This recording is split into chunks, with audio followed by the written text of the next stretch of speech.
Live at Red Wilson Field, Will Connerly alongside Brad Klein, and the YD Red Sox return home for the first time in 3 games. And Pat Gallagher gets the nod on the mound. YD hasn't lost their last 5 home games, and they're currently tied at first place in the East Division. YD 7-5-4. The Firebirds of Orleans 7-5-2, but 2 points behind the YD Red Sox, who are tied with Brewster atop the East Division. YD coming off a 10-3 loss at Bourne last night. They've dropped 2 in a row. While Orleans, they topped Hyannis 11-6, and they're 2-1-1 over their last 4 games. Pat Gallagher gets the nod for YD, and he's been pretty good through 2 starts. He's gone 5 innings in both starts and has 19 strikeouts compared to no walks on the season. Yeah, well, Pat Gallagher's one of those guys. You're YD. You wake up in the morning, it's a Pat Gallagher day, and you kind of think, okay, pitching's taken care of. Now it's time for the rest of the team around him to do their jobs, because Gallagher, even though it's only been 2 starts, he's been so consistent. You mentioned 19 strikeouts, no walks. That's a big deal. Strike thrower that's going to keep YD in the game, that is a constant. Pat Gallagher, 6'1", 205, from Mass, plays at UConn, and making his 3rd start of the year, but 2nd time he's seeing Orleans. In his first start of the season, went 5 frames, 5 earned runs allowed, 8 hits, 8 strikeouts, no walks. And then on the 4th of July at Hyannis, 5 innings, 11 strikeouts, no walks. And going to face Peyton Chatagnier, the leadoff hitter for Orleans. It's Peyton Chatagnier, Ryland Thomas, Connor Cox, Chase DeLauder, Tyler Locklear, Jared McKenzie, Matt Goodhart, Justin Mickness, and David Marcano. That's the lineup for Orleans that the right-hander Pat Gallagher will face today. Zach Liu at 3rd, Peyton Graham at short, Wyatt Hoffman at 2nd, and Nate Baez over at 1st. Tanner Smith, Chase Luttrell, and Pascal Ferreras patrolling the outfield for YD. Ball popped up toward the right side. Wyatt Hoffman going back on it, and then he calls off Pascal Ferreras in shallow right field. Hoffman had to move a mile to go get that one, but retired Peyton Chatagnier for the first out. That's a tough play for Wyatt Hoffman, so tough that it might not even be his play in most scenarios, but Pascal Ferreras is by day an infielder, by night an outfielder. He's most comfortable in the infield and right field especially. We haven't seen him play that all year. Here comes Ryland Thomas, the designated hitter, takes the first pitch for a strike. Currently leads the Cape in hitting .432 on the season, 19 for 44, a scorching hot start this summer. He fouls it back, 0-2 in the count, and he puts together solid at-bats. He's a really good outfielder as well, and really excited for him this season to play on the Cape. He was looking to get out here on the Cape and got an opportunity to play, and he's been the best hitter in the league so far. Takes the pitch outside. 7 multi-hit games for Thomas through 11 games played. He's on a 4-game hit streak. Just 4 strikeouts compared to 3 walks through 44 at-bats, and that's a lot of what he did at USC this past season. He hits this ball to right center field, and another hit for the Cape's league-leading hitter, and it's a 1-out single in the top of the first. Now comes up to the plate Connor Cox. That's what Ryland Thomas does. That little slap single gets the job done off the end of the bat and just dumps it right into right center field. And Pat Gallagher forces weak contact, but it looks like a line drive in the scorer's book. Yeah, Pat Gallagher, who coming into this game, 10 innings, 19 strikeouts, but Ryland Thomas, not somebody who strikes out too much, just 19 strikeouts and 231 career at-bats, and he showed right there with 2 strikes, putting that ball in the outfield for a hit. First pitch upstairs taken by Connor Cox, the left fielder from Long Beach State. He's on a 3-game hit streak, but he's 0 for 8 in 2 games against Yarmouth Dennis. The last time these 2 teams collided, nobody could really hit. A 0-0 draw over at Eldridge Park, and YD the day before in the home-and-home set walked it off against Orleans, and they're 1-0-1. This is the 3rd meeting of the year between the 2 teams, and Connor Cox, he's coming off a really good season. Hit .366 at Long Beach State, was a first-team Big West selection and freshman All-American led the Dirtbags in average and OPS. He takes the 2-0 pitch in the dirt. Now count runs to 3 balls and no strikes. Chase DeLauder waiting on deck, and he leads the league in home runs. 1 aboard and 1 out here in the top of the first. Pat Gallagher facing off against Connor Cox.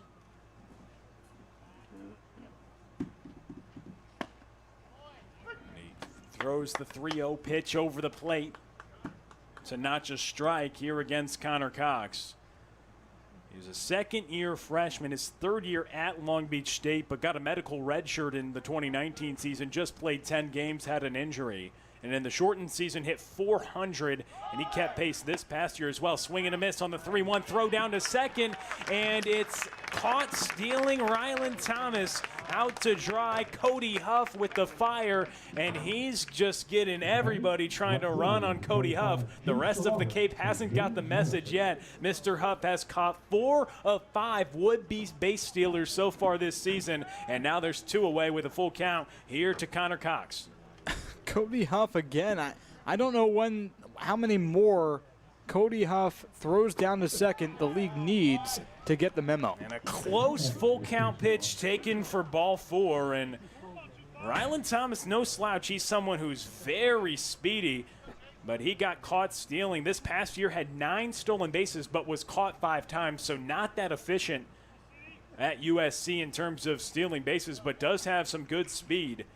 But gets caught right there, trying to steal. He would have been his 3rd stolen base of the year, but out to dry with the great pop time of Cody Huff, the catcher from Stanford, who caught his 4th runner trying to swipe second base as the first pitch misses upstairs to Chase DeLauder.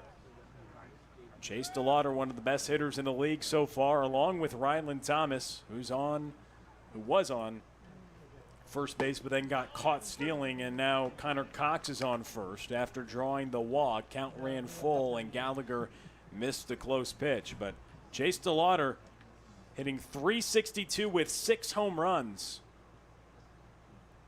Hit really well at James Madison this past season, .386 with 6 home runs, but he already has 6 on the Cape so far as that ball's chopped to the right side and dribbles foul. So he's showcasing his power so far. The second-year freshman, he's a two-way player as well. He led the Dukes in hitting and home runs, and also made a couple of appearances out of the bullpen. A left-handed pitcher as well from Martinsburg, West Virginia, a rising sophomore. But off to a nice start on the Cape and kind of picking up where he left off at JMU. Cleanup hitter for Orleans with Connor Cox on first base. Rylan Thomas was thrown out trying to steal after he had a 1-out single. Pitch misses upstairs. Rylan Thomas's average continuing to increase. 20 for 45 so far on the season, average above .430. And the pitch to DeLauder misses low, so back-to-back full counts to the power hitting Chase DeLauder. Gallagher having trouble throwing any of his pitches over for a strike. Back-to-back full counts for a guy who is yet to walk a single batter going into this game. 3-2, he got DeLauder on the off speed, so Pat Gallagher works around a walk and a single. Cody Huff with the throw out at second base, and DeLauder strikes out to end the top of the first. 1 hit, 1 left, and no scores. We go to the bottom frame of the first next on the YD Red Sox Baseball Network.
Back with you on the YD Red Sox Baseball Network, and Peyton Graham to lead things off, YD's shortstop. Here in the bottom of the first, Peyton Graham, Tanner Smith, Cody Huff, Chase Luttrell, Nate Baez, Wyatt Hoffman, Pascal Ferreras, Drew Bowser, and Zach Liu. The lineup today that's going to face off against Max Rajic, who's been pretty outstanding for Orleans so far this season. First pitch misses high from him, but making his fourth start of the summer, and he's been pretty impressive so far. Yet to allow a run through 10 1/3 as the pitch misses outside, 2 balls and no strikes. And he's kind of been on a hard inning and pitch count limit. His first 2 starts he went 3, and his most recent start on the 5th of July went 4 1/3, but has yet to allow a run. 10 1/3, 9 strikeouts and 9 hits surrendered so far as Graham pops it up right side. Chase DeLauder is under it, and he'll retire Graham for the first out in the bottom of the first. Connor Cox, Jared McKenzie, and Chase DeLauder patrolling the outfield for Orleans. Tyler Locklear at third, David Marcano at short, Peyton Chatinier at second, Matt Goodhart at first. Justin Mickness is catching Max Rajic. And that's the first time this battery has worked together. Garrett Guillemette caught the right-hander the previous 3 starts. And UCLA, he had a really outstanding season on the mound as the first pitch fouled back from Tanner Smith. He was a true freshman this past year, and in the back end of the Bruins bullpen, became one of the best relievers on the team and was their closer, had the lowest ERA on the team, and was a Pac-12 all-conference selection and a college baseball freshman All-American. Yeah, now UCLA wants him to start. So trying to get him in some extension, making his 4th start of the summer. Low to mid-90s fastball, hard slider with late break, and a good changeup as well. And he looks up to Yankees pitcher and former UCLA pitcher Garrett Cole. And the breaking ball misses on a ball and 2 strikes there, so count evens. But had 24 appearances and 7 saves with a miniature 1.65 ERA, just allowing opponents to hit 185 off of him during the 2021 campaign, which was his true freshman season. But the success didn't come as a huge surprise. He was really highly touted out of high school and probably would have gone in the 2020 draft if it wasn't condensed to 5 rounds, but had an outstanding campaign at UCLA as Tanner Smith puts a jolt into this one to the right side, back at the track, at the wall, and Tanner Smith leaves the yard. It just screeches out of the right field porch, and he has his first home run of the season. Here in the bottom of the first, it's a 1-0 lead for the YD Red Sox. Yeah, way to go, Tanner. Well, Tanner Smith looked like he had a really good BP. I actually remarked to you, said, hey, Tanner Smith had a couple of really nice swings there. A little bit better than usual for whatever reason. Maybe he just slept on the right side of the pillow, but got a pitch he liked and pulled it far. A 6-game hitting streak for Tanner Smith, and the YD Red Sox lead 1-0. Cody Huff takes the first pitch outside, and there we go. You talk about how Max Rajic has yet to surrender a run all season long, and he surrenders one after just getting 1 out in the bottom of the first here in his 4th start of the summer. Talk about his 24 appearances and a 1.65 ERA, not allowing a run so far this summer, but Tanner Smith does something he hasn't done all summer and leaves the yard. He pulls the ball over the short porch in right field for a home run, and Cody Huff at the plate. Huff been really good, and we saw that last half inning on the defensive side, but he's swung a really good bat as well this summer as he takes the high breaking ball.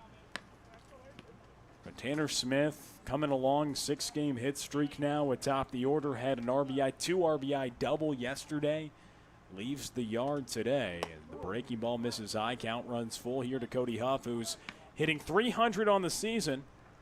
9 hits so far, all of which have been singles. Hit .263 at Stanford.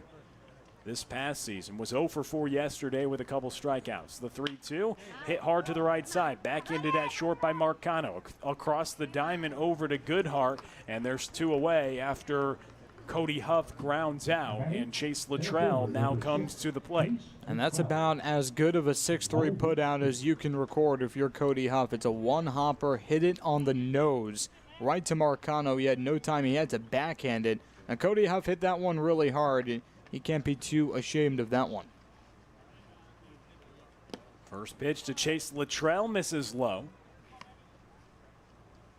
Chase Luttrell hitting .271 on the season, with 7 runs scored and 4 runs driven in. Hard to the right side, backhanded by Goodhart at first, and Luttrell is retired. After a 1-0 lead for the YD Red Sox. It was 1 hit, the 1 home run by Tanner Smith, and YD on top 1-0. To the second we go next on the YD Red Sox Baseball Network.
Back on the YD Red Sox Baseball Network. Happy to be alongside Brad Klein, Will Connerly here with you, and Tanner Smith. He gives YD the lead in the bottom of the first, top of the second now. A 1-0 lead for YD. Pat Gallagher, second frame of work. He surrendered a single and a walk in the first, but Cody Huff with the nice throw out second base of Ryland Thomas, and he got Chase DeLauder swinging to end the frame, now facing Tyler Locklear. A swing and a miss, a 1-ball, 1-strike count, but Tanner Smith hits a home run, his first of the summer, the first run that Max Radjic lets up. And YD enjoying a 1-0 lead on a beautiful day at Red Wilson Field.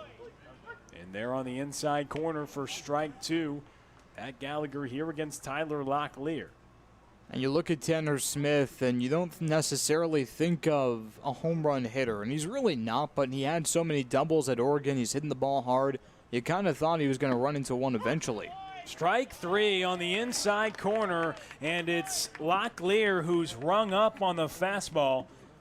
1 out here in the top of the second. Jared McKenzie now to the plate. Tyler Locklear, not someone who strikes out a ton at VCU. He's a rising sophomore, had more walks than strikeouts this past season, was the A-10 player of the year and third-team All-American, but gets rung up on the inside corner. And Jared McKenzie, Orleans center fielder, to the plate with 1 out. In the top of the second, he swings through the fastball from Gallagher on his first offering. McKenzie, a rising sophomore at Baylor from Round Rock, Texas.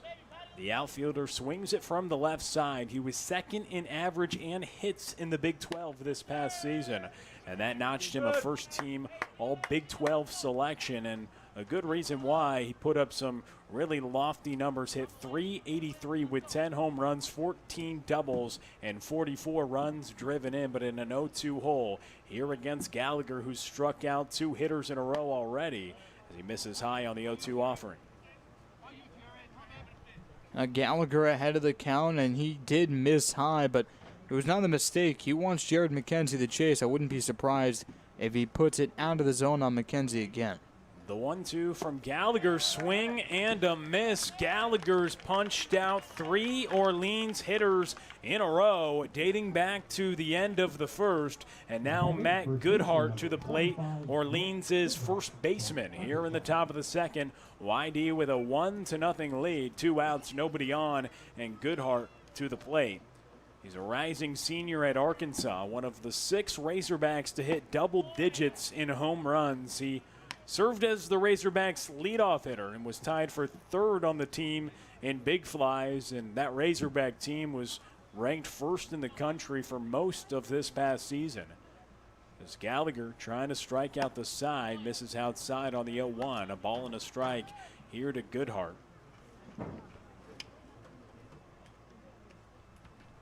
Yeah, you heard though correctly, 6 Razorbacks with double digits in home runs. In Arkansas, they broke a single season home run record with 109. Previously, record was 98. And Goodhart contributed to that number with home runs. That ball hit to the right side in the gap. Pascal Ferreras moves over to his right to get it, and it's a 2-out single here in the second for Goodhart. Goodhart in his second stint with Orleans. He played 7 games for the Firebirds back in 2019. And coming off his junior campaign, he hit 264, 13 homers. He finds himself aboard with 2 away. Justin Mickness now to the plate, the catcher for the Firebirds. That's just a great piece of hitting by Goodhart there. Not trying to do too much, and that's the shortest swing I've seen in quite a while here on the CCBL. Just puts it right into right center field, and it was a rope. First offering to Mickness. He swings through the off-speed pitch. Mickness, a rising junior at Kent State. He and Garrett Guillemette share some of the catching duties. Mickness redshirted last season due to a torn UCL, and he swings through the next offering from Gallagher, so gets him out in front of back-to-back off-speed pitches, and now Gallagher way out in front.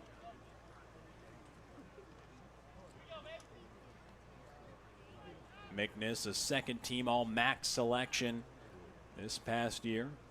Misses outside. Gallagher on the 0-2 pitch, trying to get Mickness to chase. And Mickness, somebody who was drafted in the 35th round by the Orioles in 2019. Had a solid season at Kent State. He was second on the team in average and led the team in walks. And now showcasing his talents for the Firebirds behind the plate. As Gallagher misses again outside, count evens at 2 balls and 2 strikes. But after he redshirted last season due to a torn UCL, he hit .349 this past year with 4 home runs and 36 runs driven in. 2 balls, 2 strikes, 2 outs, and Goodhart at first. The pitch, swing and a miss. Pat Gallagher strikes out the side, sandwich a hit in there, but Gallagher now through 2 shutout innings has 4 strikeouts after getting 3 punch-outs in the top of the second. To the bottom frame we go. YD leads 1-0.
Back with you on the YD Red Sox Baseball Network. Brad Klein alongside myself, Will Connerly, and Nate Baez, Wyatt Hoffman, Pascal Ferreras. The hitters due up here for the Red Sox in the bottom of the second. YD with a 1-0 lead. It came off of the bat of Tanner Smith in the bottom of the first, hit a solo home run. The second batter that Max Rajic faced, he hadn't let up a run in 10 1/3, but Tanner Smith quickly changed that and broke the scoreless inning streak that spanned over 3 starts for the right-hander to begin his summer on the Cape. As Baez fouls it to the left side. Baez hitting .240 on the season, playing in his 17th game for the YD Red Sox. 12 hits and leads the team with 4 doubles. And the 1-2 from Rajic. Hit up the middle by Baez, ranging to his left as Marcano gathers quickly and over to first as Baez is retired. 2 solid plays made by David Marcano at shortstop today. And now Wyatt Hoffman to the plate. And 2 very different plays. The first one was a rope hit by Cody Huff. Came in the first inning and recorded the second out of the game for Orleans, and he had to backhand it and didn't have to really rush the throw because the ball was hit so hard, and Cody Huff doesn't run especially well. Baez doesn't run very well either, but Marcano had to charge in on that last one, a dribbler up the middle. Hoffman fouls the first offering back to the right side and out of play. Hoffman, his 9-game hitting streak was broke yesterday, but that streak boosted the old batting average as any such streak would do. Now hitting .333 on the season, playing in his 15th game for the YD Red Sox. And that streak bumped it up 107 points. And that'll play, won't it? The 1-1. Fouled right back.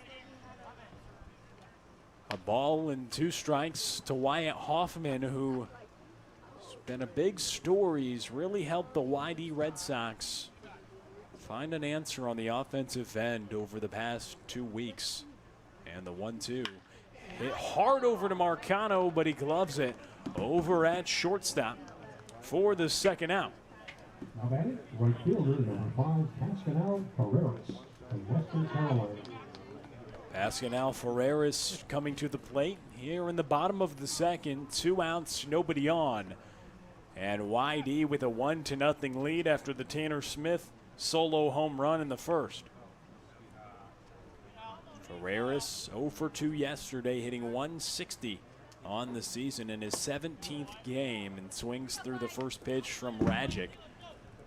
The UCLA right-hander was in the back end of the bullpen, but they want to lengthen him out. They see some potential with the right-hander to be in the mix for the Bruins rotation as he gets ahead on Ferreras. Now 0-2 in the count after he swings through the 0-1 offering. If Ferreras can extend it, Stanford's Drew Bowser is on deck. Breaking ball misses high on the 0-2 pitch.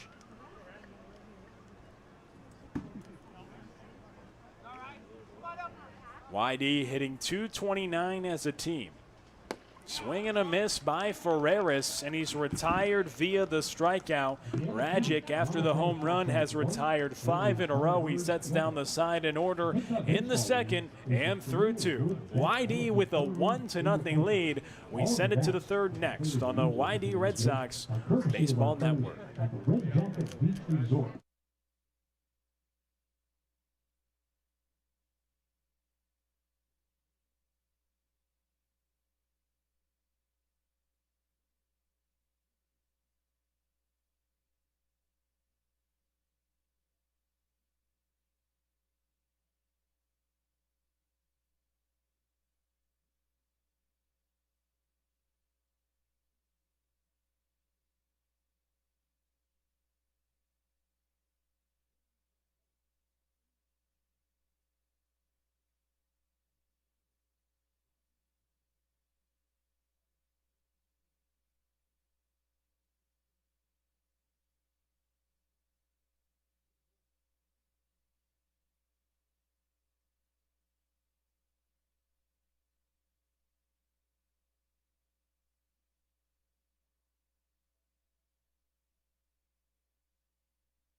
Whitey.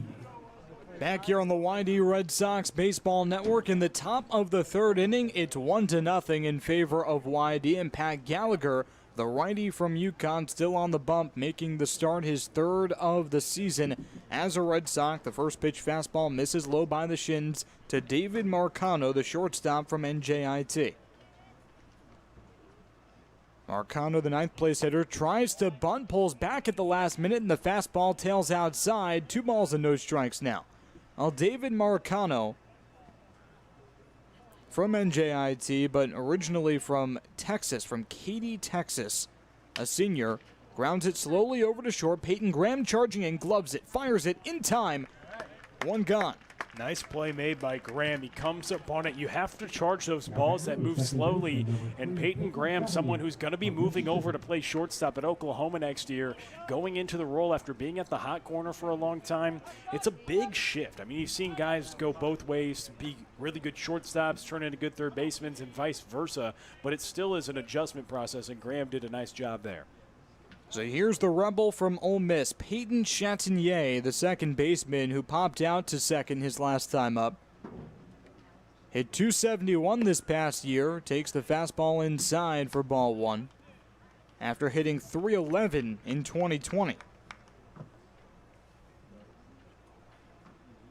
A high-energy player, one of those well-liked glue guys around the locker room for Orleans. A .280 career hitter at the NCAA level. He got off to a very hot start, 2 balls and no strikes now after the fastball misses inside. So Pat Gallagher already having trouble with the zone. Fastball misses low, 3 balls and no strikes. So Pat Gallagher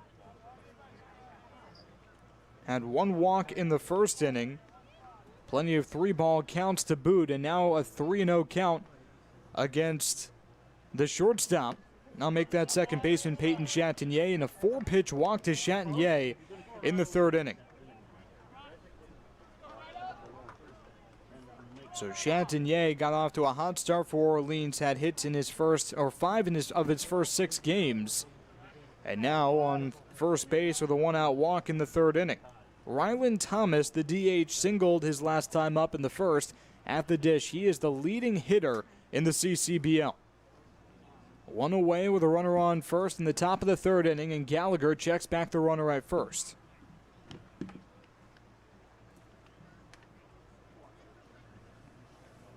Now, Rylan Thomas has 7 multi-hit games in 11-plus games played. Can he extend that streak? Fastball misses inside, 1-0. So Pat Gallagher again starts off the count with a ball, and that's been a motif for him. So far, it hasn't come back to bite him, but it's only a matter of time against an Orleans team who offensively could be lethal. Thomas with a slow dribbler up the first base line. It's curling into foul territory, and Cody Huff touches it there. Yeah, and Thomas just tearing it up this summer. So far, 20 hits now after having the hit in the first, leading the league, hitting .432. The next best guy hitting .420. Colin Davis. After that, Brock Wilkin at .364. Whitey will see Colin Davis the next 2 days with Whitey at Brewster on Monday and Tuesday. And the one thing that might be plaguing Rylan Thomas a little bit at the collegiate level is his strikeout to walk ratio. Had 19 strikeouts and 18 walks in his collegiate career. 1 ball and 2 strikes now as he swings through the changeup.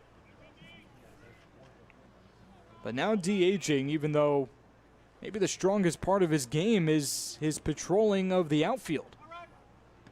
Runner on first with 1 out, the 1-2. Taken upstairs for ball 2, and Cody Huff stood up there. It looked like an intentional pitch up because Huff was ready to check back the runner Chatinier at first. A solid hitter, though, with 2 strikes. Had a 2-strike hit last time at the plate. And the 2-2 as the runner fakes the steal. The fastball misses just outside and low for ball 3.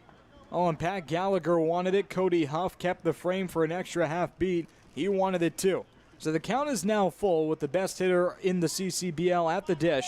Rylan Thomas swinging from the left side with a runner on first base and 1 out. and Thomas grounds it over to Baez, could be two. From first to second for one, and no throw as Gallagher was late to cover. But a 3-6 put out in the books for the second out, and a runner on first in the third inning.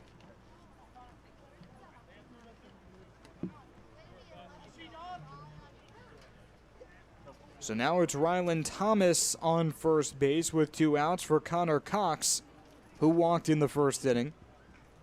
And Thomas with 2 strikes, getting bat to ball, didn't strike out. And someone who doesn't strike out a ton, only had 19 strikeouts and 231 career at-bats, and he stays alive and does well with 2 strikes. Big swing and a miss by Cox for strike one. Well, Connor Cox is one of those players who right now is just making sure that their message and data plans are strong, because he's going to be getting some phone calls in the very near future with the draft starting tonight at 7 o'clock, first round, and the second round starts tomorrow. But he's a guy who is likely going to be drafted. 1 ball and 1 strike with 2 outs now. Likewise, his teammate at Long Beach State, Chase Luttrell, who's in center right now for YD. Both from Long Beach State, both can play the outfield. Luttrell played a lot of first base for Long Beach State. The 1-1 smack to deep right field. If it's fair, it's trouble. It's fair. It drops and plops itself right on the right field line. Ferreras fields it. The throw is not in time, and coming around to score is Chatinier. It's a 2-out RBI double for Connor Cox, and we have ourselves a tie ball game in the top of the third. Yeah, the command for Gallagher today, coming back to bite him, had the walk in the first and then a walk here in the third after striking out the second, striking out the side in the second. But the second walk comes back to bite him with Chatinier coming around to score on the RBI hit from Cox. And going 10 innings and not walking a hitter through his first 2 starts, he's scattered the command a little bit more here in this outing. Well, to call yourself a strike thrower means that there will be pitches to hit, and Orleans got that memo. Already with 3 hits and a run to show for it. Chase DeLauder pops it up, foul ground left side. The third baseman Lou is under it, and he makes the behind-the-back catch. Zach Lou had to track the pop-up, was hit a mile high. Looked like he might have lost it at first. The wind might have done a little something funny, but reached back and fell on his rear end to make the catch. Zach Lou with another great play in foul territory to limit the damage on Pat Gallagher. But 1 run comes around to score on 1 big RBI double by Connor Cox. He is the lone runner left on base. And in the middle of the third, it's 1-1. Orleans and YD are back at it again. They're trading blows right here on the YD Red Sox Baseball Network.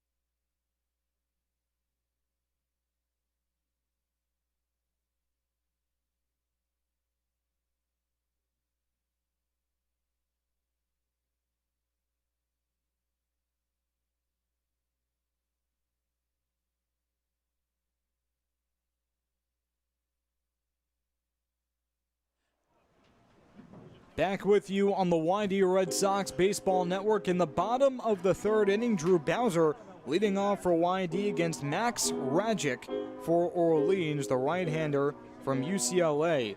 Leading off for YD.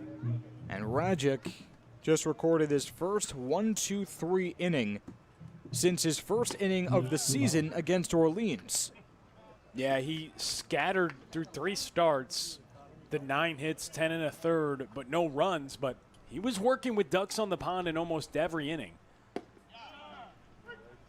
Drew Bowser quickly behind, no balls and 2 strikes. Bowser is 0 for 13, but hit over 300 at Stanford as a true freshman. He's rung up there. 3 pitches and a strikeout, the second consecutive strikeout for Rajic dating back to the second inning. And now one away in the bottom of the third. And the slow start continuing for Bowser. They're trying to work on some things for him right now. Yet to have a hit so far, and now 7 strikeouts through the 14 at-bats for Bowser. Brings up Zach Liu, who takes the first pitch fastball high for ball 1.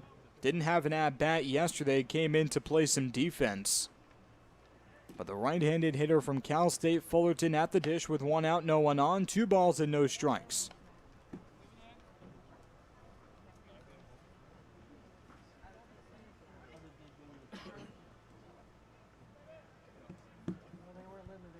Max Rajic deals, again misses, high on the fastball, 3-0.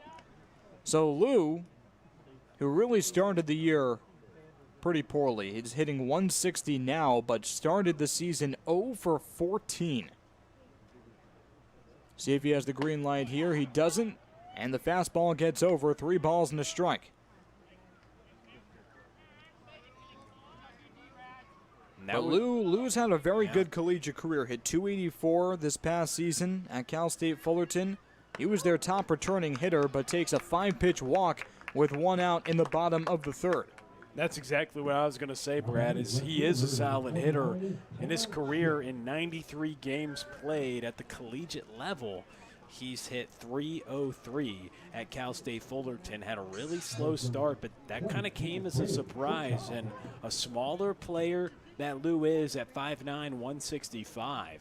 But a guy who can hit, play defense, a smaller guy, but definitely has high potential. And Liu takes off for second. There will be no throw. Justin Mickness couldn't corral the low breaking ball. A ball and no strikes to Peyton Graham, but more importantly, Zach Liu is on second base with 1 out in the bottom of the third inning, and that's something to look out for. The chemistry between Max Rajic and Justin Mickness. This is the first time they're working together.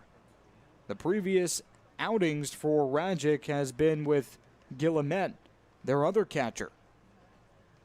Peyton Graham watches that pitch, nick the inside corner, a ball and 1 strike. Well, Graham has been in a bit of a rut himself. A prime RBI situation, tie ball game, 1 apiece in the bottom of the third inning, though. That's right, prime RBI situation. Graham with 6 runs driven in on the season, second on the team. 2 balls and a strike now. He's tied with Tanner Smith with 6 runs driven in, which is first on the active roster. Brooks Lee, though, he still leads the team despite not being here for a couple weeks with 7 runs driven in. On June 29th, Peyton Graham was hitting .394.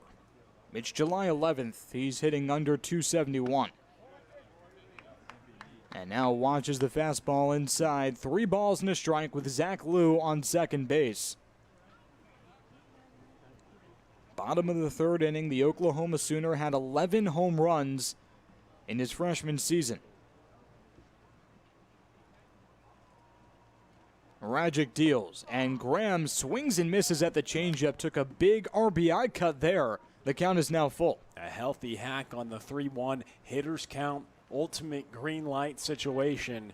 He got his money's worth, but a whiff right there. YD's lone run came off the bat of Tanner Smith, a solo home run in the first inning. Liu on second base. Payoff pitch. He checked his swing, went around, but a drop third strike goes back to the backstop. Liu is on third base, and he's held up there. Runners on the corners with 1 out as Peyton Graham advances on the drop third strike. So they call that the drop third. That wasn't ball 4 there, drop third strike? It looked like he went around. Yeah. The home plate umpire, Joseph Caracaco, pointed at him. Yeah, it was interesting how that got quickly behind Mickness on a pitch that you'd probably be expecting 3 balls, 2 strikes, and going around there. Interesting play there, but it's Orleans who's bit on that now with runners on the corners. It looked like Graham also trotted down the first base line pretty quickly. So runners on the corners with 1 out. Tanner Smith nubs it foul to the left side. Yeah, no, it is the drop third strike, as you mentioned, but it was funky in the regard that it got so quickly behind Graham, and he hesitated a little bit before he did start to sprint over to first. But if you're YD, you'll take it. And the guy at the plate hit the home run last time in the first. The last 2 times Peyton Graham has been on base have come from drop third strikes, taking a huge lead off of first now, and Tanner Smith grounds it to the right side. It's bobbled by Goodhart. Lou comes around to score as it trickles into shallow right field. Runners on first and second, and Tanner Smith is once again responsible for another YD run. It's now 2-1 in favor of the Sox in the bottom of the third. And interested to see what they call this. They rule it an infield RBI single. That's what I go for with Tanner right there. Smith. He's now 2 for 2 with 2 RBIs. There you go. Tanner Smith driving in another run, and he's on a 6-game hit streak now, and a multi-hit game for him, a multi-RBI game for him, and he, if you ask him now, before the game, you asked him how many multi-RBI games have you had in this past season at Oregon, and he didn't know the answer. He thought it was 8. His guess was 8. It was actually 7. He overshot himself. He overshot himself. But that's now his second multi-RBI game as a Red Sox. And Cody Huff, who grounded out to short in the first inning at the dish with a runner on first, that's Tanner Smith, and a runner on second, Peyton Graham, with 1 away in the bottom of the third. YD up by 1. Infield at double play depth. And Huff takes it off of his spine, a changeup that just never broke, and Cody Huff is on first with a free pass. So you move Tanner Smith up in the lineup, and he has back-to-back 2 RBI games. And he's got extra base hits in both of those contests as well. And now you've got an opportunity for Chase Luttrell as his time may be winding down with the Red Sox. Could he put a stamp on it here with big moments with the bases loaded? Chase Luttrell watches the fastball at the knees for strike 1. You're right. The clock is ticking on Chase Luttrell, projected to be drafted and, moreover, projected to leave and sign if he's drafted. And the 0-1 to the Long Beach State utility man popped foul out of play to the left side, 0-2. So Luttrell in an 0-2 hole. That hasn't been exactly rare. Has 21 strikeouts, which leads the team. It's Huff on first, Smith on second, Graham on third. Luttrell grounds it over to second, could be 2, it's too slow. And on to first, Chatinier throws it over for the second out, but more importantly, Peyton Graham comes around to score. An RBI for Chase Luttrell. It's now 3-1 in favor of the Red Sox. Yeah, Chase Luttrell right there getting the job done. You ground out, get to run in right there, and Chase Luttrell is able to bring a run home by just putting the ball in play, even though he had 2 strikes on him. Nate Baez with 2 outs and 2 runners in scoring position watches the fastball outside, ball 1. So Max Rajic, who worked a 1-2-3 inning in the second, his first since his opener and the first inning against Chatham. Strike 1 taken by Baez, but now Rajic is up to 50 pitches. Yeah, and you'd think this would be his last inning with the pitch count limit that they've had on him through the previous 3 starts. Nice frame to steal a strike. Justin Mickness on the outside corner. A ball and 2 strikes. And you're right, it could be the last inning. Some action in the Orleans bullpen. The UCLA closer trying to turn into a starter and has run into some trouble. A 1-2 sails way high over Baez for ball 2, and Tanner Smith was dancing off of third base. He's about halfway from third and home, way off because of the way that Rajic is pitching. He's out of the windup, so you can get a little bit of a bigger lead from third. Just trying to get Rajic to balk there. Smith not playing around here. The 2-2 in the dirt for ball 3. And to be fair, he has found a little bit of trouble here in this game, but the previous 3 starts, everything but. This is the most adversity he's faced so far this season in his 4th start of the summer. Nate Baez with 4 RBIs this season. Payoff pitch is taken off his hip. The second hit-by pitch of this inning, and the second in the past 3 batters for Max Rajic. Once again, load the bases with 2 outs. And load the bases for somebody who has been handling the bat better than anyone on the YD Red Sox lately. Wyatt Hoffman, he had his 9-game hit streak broke yesterday, but hit the ball on the screws last time at the plate to Marcano. And Kelly Nicholson has seen enough. The bases are loaded for one of the best hitters in the CCBL, Wyatt Hoffman, at the dish, and we'll be right back here on the YD Red Sox Baseball Network. The Red Sox lead 3-1.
Back here on the YD Red Sox Baseball Network in the bottom of the third. 2 runs and counting for the Red Sox. They lead 3-1, and Nick Wallerstedt on in relief for Orleans. First pitch fastball to Wyatt Hoffman, misses low for ball 1.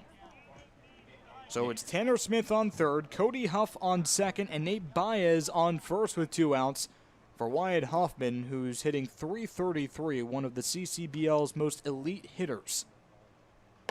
And takes the chin music for ball 2. He's 0 for his last 4. It's the first time since the first 2 games that Wyatt Hoffman has been 0 for his last 4.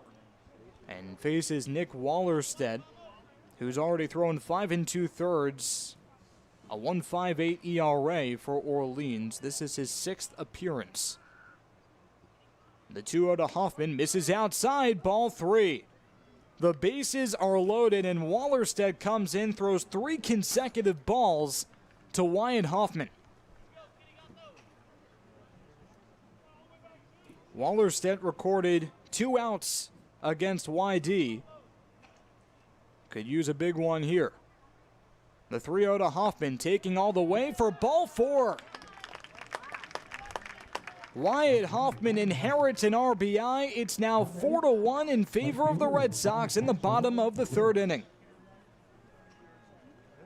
Wallerstedt, someone who was a second-year freshman this past year at Arizona State, didn't see a ton of playing time in the shortened COVID season of 2020, just had 5 appearances, and this past year in 2021 had just had 5 appearances. So more appearances on the Capes. This is his 6th appearance than he had in his entire freshman season at Arizona State. Had 5 appearances and just went 2/3 of an inning on the season. Pascal Ferreras takes outside for ball one, and if you're asking Wallerstedt to give you some length, maybe you should ask again. Ferreras watches the outside corner, 1-1. His longest appearance for Orleans came less than a week ago against Bourne, 2 2/3 innings. He was good. No runs allowed, 2 hits, 4 strikeouts, but that was less than a week ago for a guy that doesn't typically go very long in the CCBL. Fastball on the outside corner, a ball and 2 strikes to Pascal Ferreras, who shrugs his shoulders, didn't think so.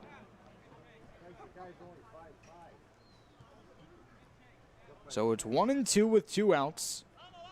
Huff on third, Baez on second, and Hoffman on first. For Pascal Ferreras, who has 3 RBIs on the year. And Ferreras chops it foul to the left side. Now, Wallerstedt, a second-year freshman, didn't see much playing time like we talked about this past year at Arizona State at 6'3", 180 pounds. Gave up 8 hits and recorded just 2 outs as a freshman in 2021. The 1-2 to Ferreras. Poked foul out of play to the right side.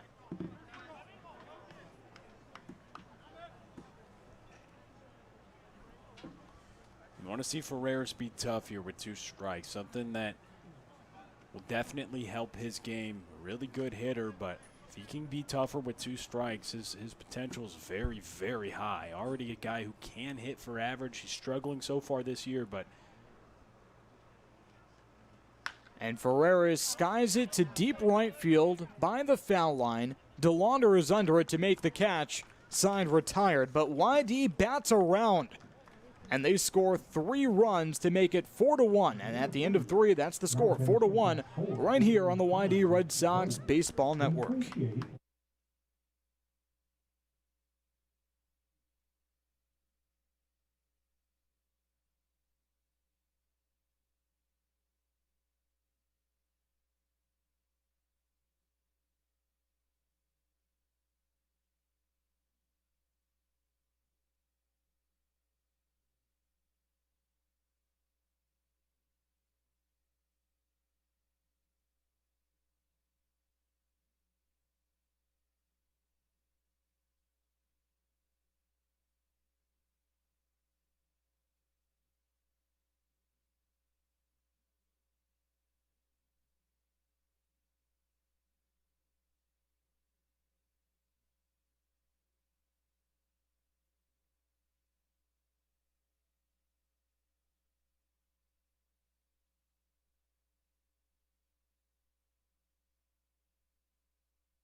In the top of the 4th inning, the Red Sox lead 4-1 alongside Will Connerly. I'm Brad Klein on the YD Red Sox Baseball Network, and Pat Gallagher looking pretty good compared to his counterparts. Max Radjic went 2 2/3, 2 hits, 4 runs, all earned for Orleans before he was booted out. And Nick Wallerstedt came in, recorded 1 out, gave up a run. It wasn't his. But nonetheless, Gallagher has given up 1 run, 3 hits, 1 ball, no strikes to Locklear. That one line foul down the third base line, 1-1. Tyler Locklear struck out looking his first time up. Gallagher with 4 strikeouts on the day. Had 3 in the second inning. Locklear was one of them. And was hit by a pitch on his sleeve. So a free pass for Tyler Locklear to start off the fourth. Yeah, and Locklear, he knows how to get free passes, had more walks than strikeouts this past season at VCU. And on that last pitch, he got Locklear to strike out to begin the second. He came inside. And Locklear, someone with a ton of power, had 16 home runs, who knows how to pull a baseball. Gallagher wants to go inside again, but it just nicks Locklear. Now he has to work around that.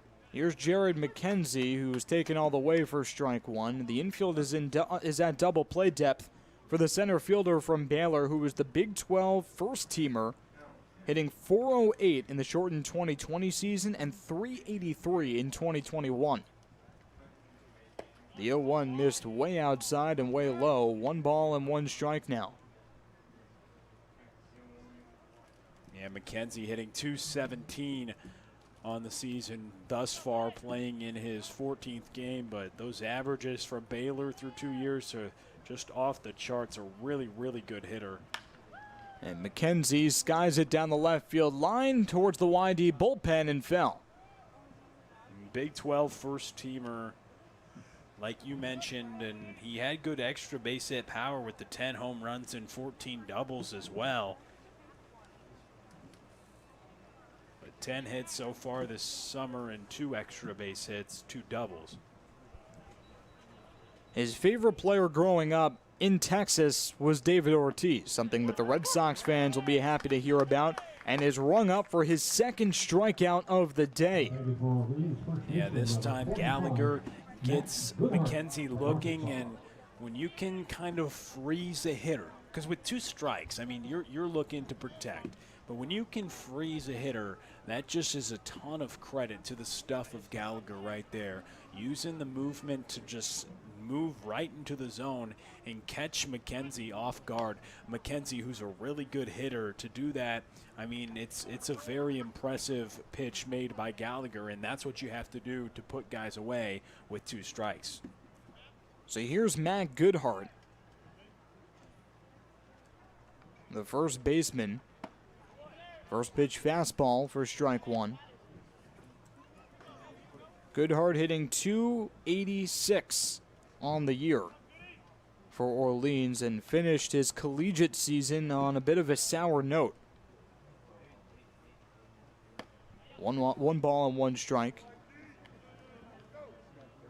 He had just 2 hits in his 12 at-bats in the heartbreaking Super Regional Series loss to NC State, a team that was widely regarded as the Cinderella team until Cinderella got COVID, and NC State couldn't compete. Yeah. 1-1 taken just on the outside corner, a ball and 2 strikes. No, and that's huge, and they were going up against the ultimate Goliath in Arkansas. They were the #1 team in the country most of the season, and it was interesting how Goodhart and the rest of the Razorback gang fell to the Cinderella, as you mentioned, in NC State. One of the reasons NC State was regarded as a Cinderella is because Arkansas was such a good team, and they were such a good team in large part because of Goodhart. 2 balls and 2 strikes to Goodhart now, a rising senior from Arkansas. And you mentioned he really came on with a big power surge, one of 6 Razorbacks to hit double-digit home runs this year. That was their identity. It just dried up in the Super Regional. Goes down swinging for out number 2, though. Back-to-back strikeouts for Pat Gallagher to settle down after the hit by a pitch to start off this frame. 2 away, a runner on first for Justin Mickness. Yeah, and when we talk about the home runs, it's not just the Razorbacks. Orleans is a team who puts the ball out of the yard a lot. They have 17 home runs this season through 14 games, 6 from DeLauder, 4 from Locklear, and other players throughout the roster tallying multiple home runs. Mickness grounds it over to second. Hoffman plays it on a high hop onto first in time. Side retired. Well, no runs, no hits, and 1 left on. In the middle of the fourth, it's 4-1 in favor of YD right here on the YD Red Sox Baseball Network.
Back here on the YD Red Sox Baseball Network in the bottom of the fourth inning, it's Drew Bowser leading off with a big swing and a miss for strike one. Nick Wallerstedt on in relief, trying to get his second out.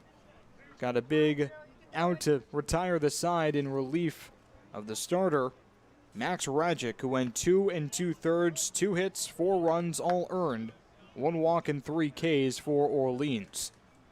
No balls and 2 strikes to Drew Bowser, who continues to struggle. Still no hits as he fouls it off to stay alive, but Bowser, to start off his YD career, is 0 for 14.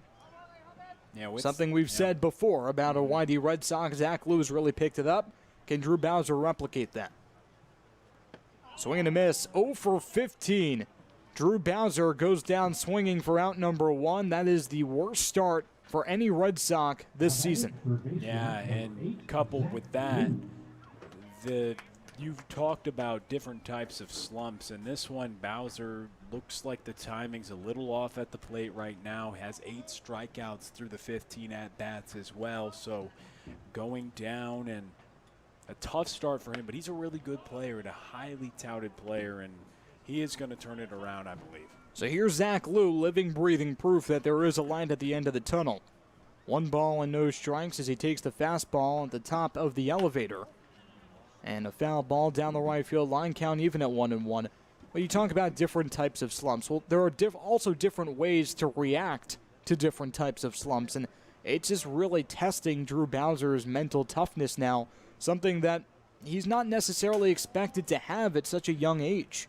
And he didn't have a ton of adversity facing, and of course every hitter does, but hitting over 300 as a true freshman this past season at Stanford, and his teammate Cody Huff behind the plate for YD, who also played at Stanford. They all know that he's a really good player, and before the game, looking in the cage, Coach Pickler was working with Bowser on certain things, and they trust him. They're continuing to put him in the lineup. They know he's struggling, but you got to play through those struggles sometimes, and you're right. How do you respond to those? 2 balls and 2 strikes to Zach Lou. It stays that way on the foul ball out of play down the right field line.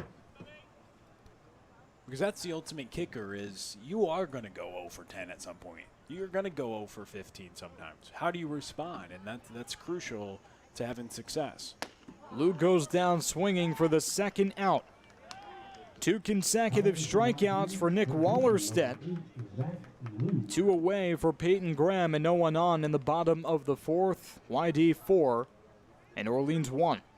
And Wallerstedt, who second-year freshman this past year at Arizona State, didn't throw much like we talked about last inning, but throwing a lot this summer. Orleans going to him in multiple situations, his 6th appearance. But as I mentioned before, 6th appearance, only one of those was beyond 3 outs. He's gotten more than 3 outs or more 3 times. And ground ball over to Graham, or rather over to short, and Graham is retired on the 6-3 putout. At the end of 4, it's YD 4, Orleans 1, right here on the YD Red Sox Baseball Network.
Back here on the YD Red Sox Baseball Network, the Red Sox lead 4-1 in the top of the 5th inning, and Pat Gallagher still going pretty strong.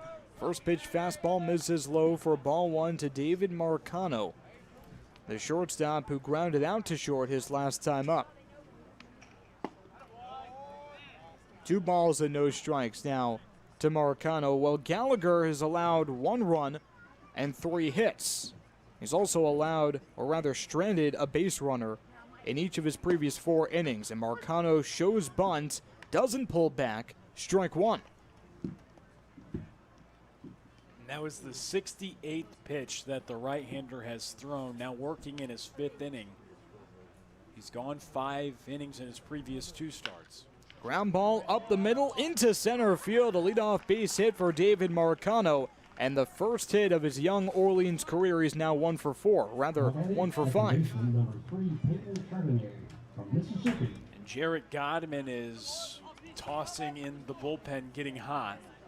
Makes you think that this could be the last inning or even quicker for Pat Gallagher. It's the 2nd consecutive leadoff base runner that Pat Gallagher has allowed. In the 4th inning, he hit Tyler Locklear with a changeup, but stranded Locklear on first base. And the first pitch changeup on the outside corner to Peyton Chatagnier. And last time Orleans and YD played here at Red Wilson Field, YD was able to walk it off, but a big reason why was Jarrett Godman. 4 shutout innings out of the bullpen, and Orleans doesn't probably want to see him again. No balls and 2 strikes to Chatagnier as the breaking ball hits the outside corner. So Gallagher, the righty from UConn, seems to be settling down now on 0-2. A 4.38 ERA at UConn, and fouls it back to the screen. That's for his career. Was the number 3 starter for the Huskies. His first game at the collegiate level was actually against Cal Poly. He made the same debut as his teammate and his road roommate, Andrew Marrero. No balls and 2 strikes to Chatagnier. He swings and lines it into left field, a base hit. Back-to-back no-out singles for Orleans, puts runners on first and second. For the meat of the order, it's Rylan Thomas, the most elite hitter in the CCBL. Yeah, this top of the order is as good as any team across the league, and especially with the addition of Chatagnier coming from Ole Miss, just his 7th game of the season, and we've seen what Rylan Thomas can do, hitting way above 400, and guys down the line having success for Orleans. So interested to see how long they let Gallagher go in this situation and what they're going to do and how they approach a little bit of trouble here in the 5th. And Thomas pops up a bunt, foul. Not expecting Rylan Thomas, hitting .444 on the season, to lay one down with runners on first and second and no one out, but that's exactly what he tried to do, and Zach Liu now at third base will probably take a step or 2 in. And Thomas, not a guy who's a huge power hitter, has a ton of speed, trying to lay one down. This is more in a sacrifice way. Last time Gallagher faced Orleans, the Firebirds bunted 5 times, so he's no stranger to seeing them drop it down. Fastball misses just low, 1-1. So it's Marcano on second, Chatagnier on first. A lot of speed on the pond for the Firebirds. And no outs for the best hitter in the CCBL, Rylan Thomas. Pat Gallagher waiting for the sign from Cody Huff, the first time these two are working together. 1-1. Thomas tries to bunt again. Again, it's popped up. This one foul way back to the screen. And a reason why they may want to bunt too is, okay, Connor Cox next up had the double back in the 3rd that drove in a run, and then DeLauder and Locklear are both first and tops in the league in runs driven in. 26 runs driven in between the two, 14 and 13 respectively. So they want to get guys in scoring position for their big hitters. Rylan Thomas with his single in the first inning extended now a 5-game hit streak. The 1-2 to Thomas, swinging foul out of play. 6 foot, 175, a lot of speed. The lefty from Newbury Park, California. He can bunt. You're just surprised that at this stage, the way he's swinging, Orleans would want him to bunt. But if anyone's going to call a bunt for the best hitter in the CCBL, it is Kelly Nicholson, like you mentioned. Was very bunt happy against Gallagher and put a damper on his stat line against Orleans.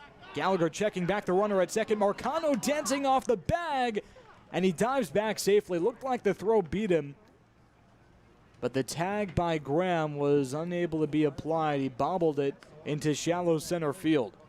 Yeah, Marcano, he was dancing off the bag exactly. He just got the huge secondary lead before Gallagher even went through his looks and was caught way off the bag. Would have been a huge mistake by Marcano. Thomas was 1 for 4 against YD on June 27th in the tie. And the 1-2. Swung on, grounded up the middle, could be trouble. Hoffman backhands it onto second for a great second out, make it first down. Wyatt Hoffman saves a run, keeps the ball from going into center field, and runners on the corners with 1 out. YD still up 4-1. I mean, that's great range right there by Wyatt Hoffman, ranging all the way to his right. Rylan Thomas, it looked like he had his 21st hit of the summer, but taken away by a sprinting Wyatt Hoffman over to his right. Gloves it, flips it over to Graham, and that's a huge out right there. Now the double play is in effect, and you can still strand some runners, and Gallagher no stranger to that. As you mentioned at the top of this inning, the previous 4, Orleans has stranded a runner. Connor Cox, the left fielder, reached base safely twice today, a walk in the first and a double to right field in the 3rd inning, and Scott Pickler comes out to talk to Pat Gallagher. This might be it. Connor Cox, arguably one of the most dangerous hitters, not only for Orleans, but in the CCBL. Pat Gallagher went 4 1/3. Both runners on the corners belong to him. His day is done.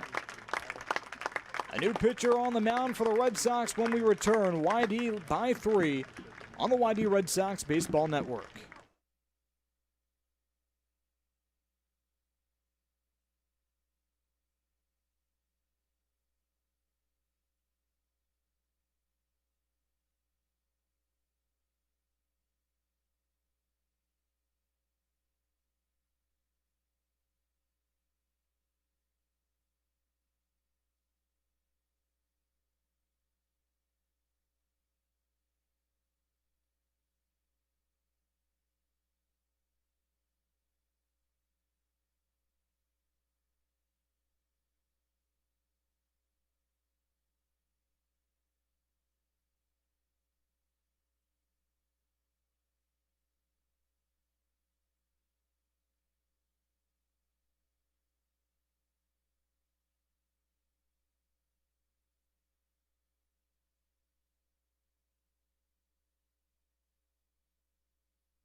Still the top of the fifth inning on the YD Red Sox Baseball Network. Runners on the corners and a hungry Connor Cox at the plate for Orleans. That's the situation that Jared Godman inherits with a 4-1 lead in relief of Pat Gallagher. Jared Godman, though, his eyes must have lit up when he got up in the bullpen against Orleans. 4 shutout innings in relief for Godman. Got the win in the 8-7 dub on June 26th right here at Red Wilson Field against the Firebirds. First pitch slider settles into the zone for strike 1. And the 4 shutout innings, 3 hits, 1 walk, 2 strikeouts. That is indisputably the second best outing that Godman has had in his collegiate career. Had 6 shutout innings against Auburn in February of this past season. 1 ball and 1 strike, misses just inside. Yeah, and it's the same situation as Gallagher went 5, and then it was over to Godman. Same piggyback situation that YD had last time against Orleans at home. And Godman checks back the runner at first base, Peyton Chatinier. Rylan Thomas. Chatinier was put out at second base on the great 4-6 fielder's choice by Wyatt Hoffman. Backhanded play on what probably should have and could have been a ground ball up the middle for an RBI. Strike 2 taken by Connor Cox. Cox was 0 for 2 with a ground out and a fly out against Godman in those 4 innings earlier this summer that Godman had when he picked up the win. So it's Thomas on first, Marcano on third with 1 out. The 1-2 is fouled. Back to the screen.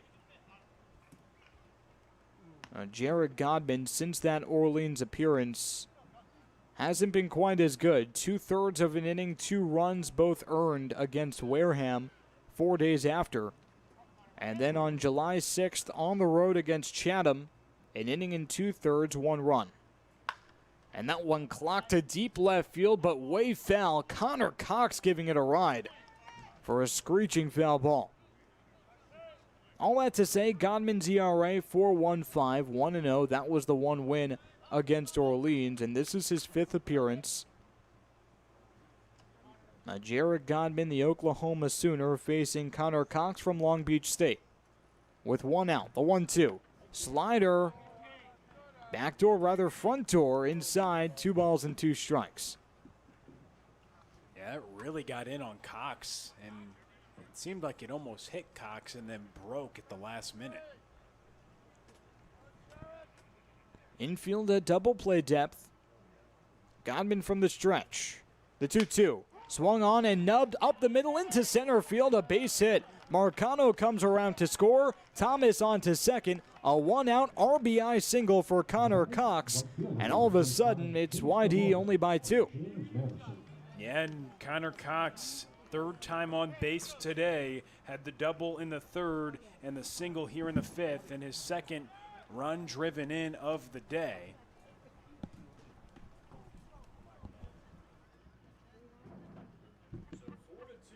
So 4-2 in favor of, or rather YD. Jared Godman coming in relief and now faces Chase DeLauder.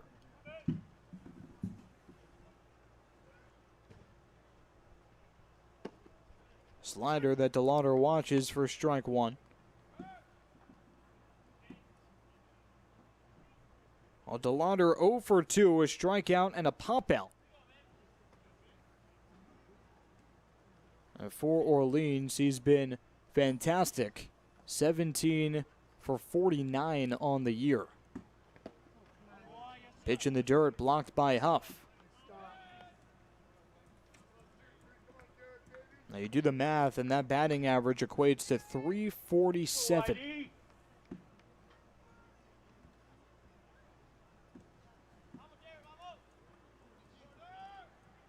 1 ball, 1 strike, 1 out. Runners on first and second. Jared Godman from the stretch. Poked foul back to the screen.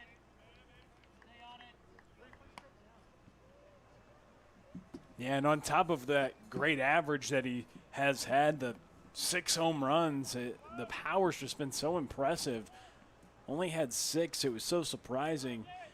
James Madison the whole season, although he had a great year, the power, he's crushing the ball this summer. DeLauder watches the fastball low for ball 2. He has 13 RBIs this year. A rising sophomore from James Madison. But JMU had a tough season. They went 6 games under 500 in the CAA. He's been the lone shining star for James Madison. Yeah, he led the CAA in batting average, just had an incredible season. That one driven to deep center field. Chase Luttrell reaches over his head to make the grab for a screeching second out, but Rylan Thomas scurries over to third on the tag. Runners on the corners with 2 outs as YD leads 4-2. Godman coming in and doing a nice job trying to maintain the lead and then come out next inning. You're not facing the meat of the order anymore. If he can get Locklear here, this is a big out to get and a really good hitter in Locklear, so still have to bear down. Locklear has a ton of power, and he leads the team in runs driven in with 14, which is second in the league. Tyler Locklear, runners on the corners for him, the right-handed hitter with 2 outs. The first VCU Ram to ever be named A-10 Player of the Year and Rookie of the Year in the same season. First pitch fastball for strike 1. Yeah, he just had a breakout year. It was impressive to see. He led the A-10 in runs, RBIs, on-base percentage, and slugging. So there's no question he was the best player in that league. Freshman record, 16 home runs. No balls and a strike. Popped foul out of play, 0-2. And that ranked second all-time in single-season school history for VCU. So on top of it being the best freshman campaign in terms of power, it was also one of the best for the VCU Rams as a franchise. Yeah, so and he has a couple more years to try and top that, doesn't he? So impressive to see what he could potentially do in years to come at VCU. And Godman checks back Cox at first. It's Connor Cox at first base and Rylan Thomas on third. He reached on a fielder's choice and got to third by circumstance. From second to third on the sac fly from Chase DeLauder, and Connor Cox had the RBI single to center field. The 0-2 to Locklear popped up left center field. Chase Luttrell chasing under it to make the catch, signed retired. But Orleans tacks on another run. They're down by 2. In the middle of the 5th, it's YD 4 and Orleans 2, right here on the YD Red Sox Baseball Network.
In the bottom of the 5th inning, YD leads Orleans 4-2, and Tanner Smith hitting a cool 300 leads off the frame. First pitch changeup by Nick Wallerstedt taken for strike one. Well, before the now 6-game hit streak for Tanner Smith, he was hitting a $167. He's really come on.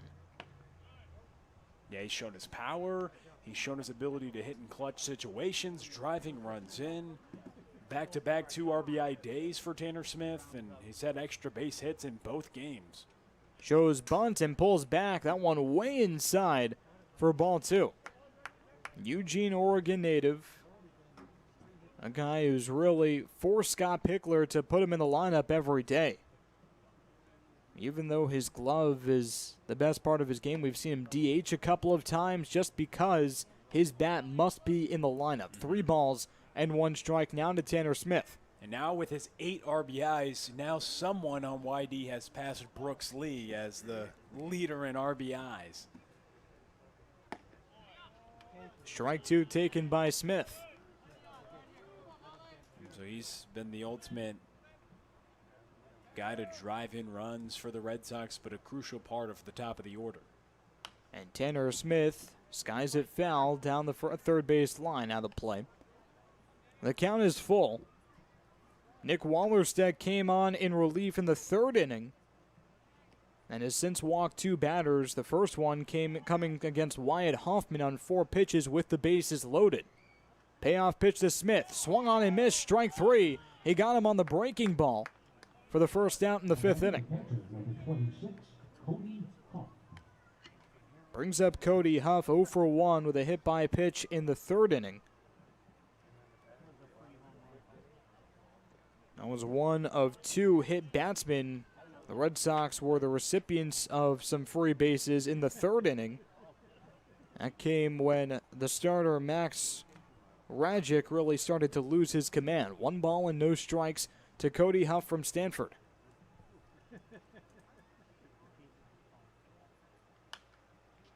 One and 1 on the foul ball. He was 0 for 4 yesterday. But Cody Huff has been the model of consistency for the Red Sox, just hitting just below 300. 1 ball and 2 strikes as the breaking ball slices the outside corner. So Huff now 0 for his last 5. It's the first time that's happened as a Red Sox. Pops it foul out of play. And after Wallerstedt came in, faced Wyatt Hoffman, gave up the 5-pitch walk, which was a run driven in. He's retired 5 in a row. Wallerstedt deals. Huff watches in the dirt for ball 2. Cody Huff hit .263 in 54 starts for Stanford. Had 12 doubles and 5 home runs, including 2 grand slams in postseason play in Omaha. 2-2, breaking ball just inside and just high for ball 3, and it looked like Cody Huff was a little apprehensive about what the home plate umpire Joseph Caracaco would say about that one. It was close. Payoff pitch to Cody Huff, grounded up the middle, off the mitt of Wallerstedt. The second baseman Chatinier fields it, throws it, in time, got him. Wow. What a play. Peyton Chatinier, the Jeter jump, and the great stretch by Matt Goodhart to complete the play. And all Cody Huff can do is tip his cap, and Scott Pickler can do a little bit more, trotting over from third base to have a word with the first base umpire, Chuck Farley. Yeah, I guess he's trying to say, did Goodhart come off? I didn't believe that was the case, but I think they're going to talk and appeal about it. But Chatinier, that was an incredible play. Ranging, making the Jeter jump, and really impressive range and throw. And then Goodhart finishing it off with the scoop over at first. But well, the umpire is now conferencing. Cody Huff is in the dugout. That's 6 retired in a row for the right-hander Wallerstedt, who just threw 2/3 of an inning and surrendered 4 earned runs through 5 appearances at Arizona State. Didn't pitch in 2020 at all, and then just got 2 outs this past season. On the Cape, though, pitching pretty well. And they ruled Cody Huff out at first base. Now, no replay. So it was really just, hey, are you sure? You sure? Yes. Okay. 2 outs. In the bottom of the 5th inning, no one on for Chase Luttrell. And Wallerstedt, like you mentioned, retired 6 in a row. First pitch fastball misses low for ball 1. Chase Luttrell has a habit of breaking some pretty long streaks for opposing pitchers. YD had gone down 18 straight times at Bourne yesterday before Chase Luttrell reached with an infield single in the 9th inning. And trying to break that situation here against a right-hander who's trying to settle in and give Orleans some length. Ground ball slowly hit over to first. Goodhart fields it cleanly and flips it over to Wallerstedt in time. They'll scratch down the foul ball. Well, Chase Luttrell didn't look like he was busting it down the first base line like he typically does. And Kelly Nicholson, the manager for Orleans, not happy with the call. Nicholson having a word with Joseph Caracaco.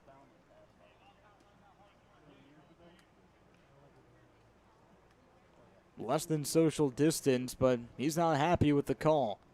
That Chase Luttrell looked like he was, again, kind of sauntering down the first base line, waiting for that official ruling of a foul ball. But it did hit Luttrell first. That means the count is 1-2 to Chase Luttrell with no one on and 2 outs. The Red Sox lead 4-2. And Luttrell watches the pitch inside for ball 2.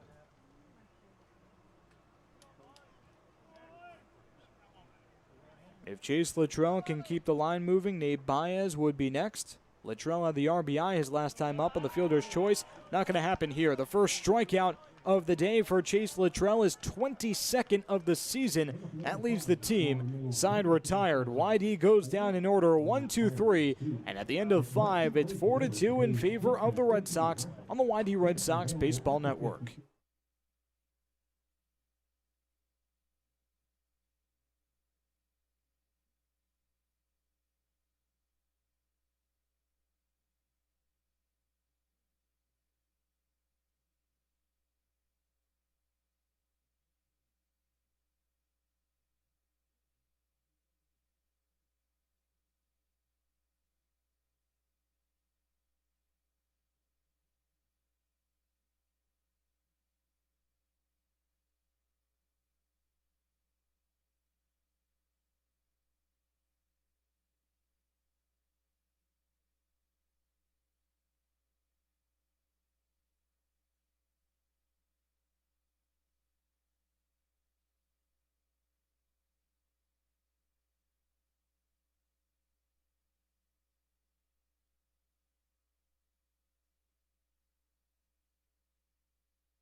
Top of the 6th inning on the YD Red Sox Baseball Network, and YD in the driver's seat. Up 4-2, the keys belong to Jarrett Godman. The Oklahoma Sooner, a righty, coming out of the bullpen against Orleans. He's been pretty good at that so far this season. 4 scoreless in relief in his last appearance against Orleans.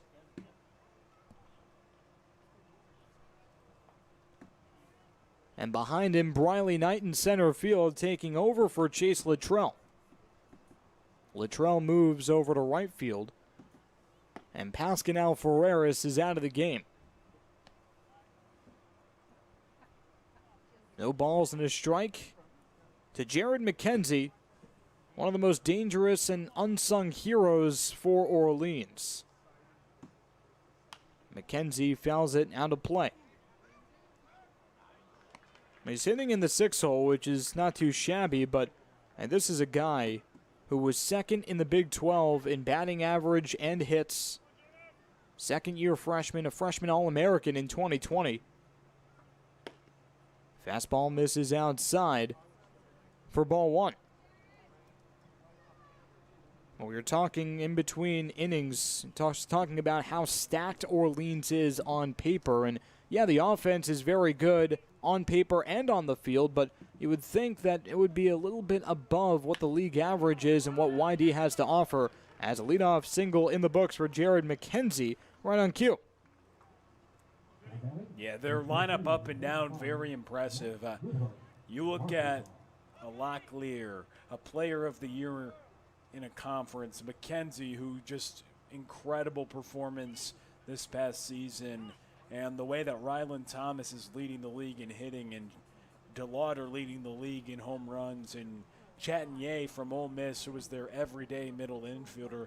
They have a lot of talent up and down this Firebirds lineup, and they are a solid team, and a team that's going to be competing with the Red Sox the rest of the way for one of the 2 playoff spots in the East. These two teams separated by just 2 points, 18 for YD, tied for first in the East with Brewster.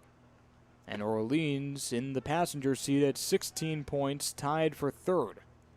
Slider taken for strike 1 on the first pitch by Matt Goodhart. The lefty, who's 1 for 2 on the day, singled to right center field in the second and struck out swinging in the fourth. Jared McKenzie dancing off the bag at first base. The pitch out, intentional or not, taken for ball 1. And this is what we were just talking about. Goodhart, 13 home runs at Arkansas this past year.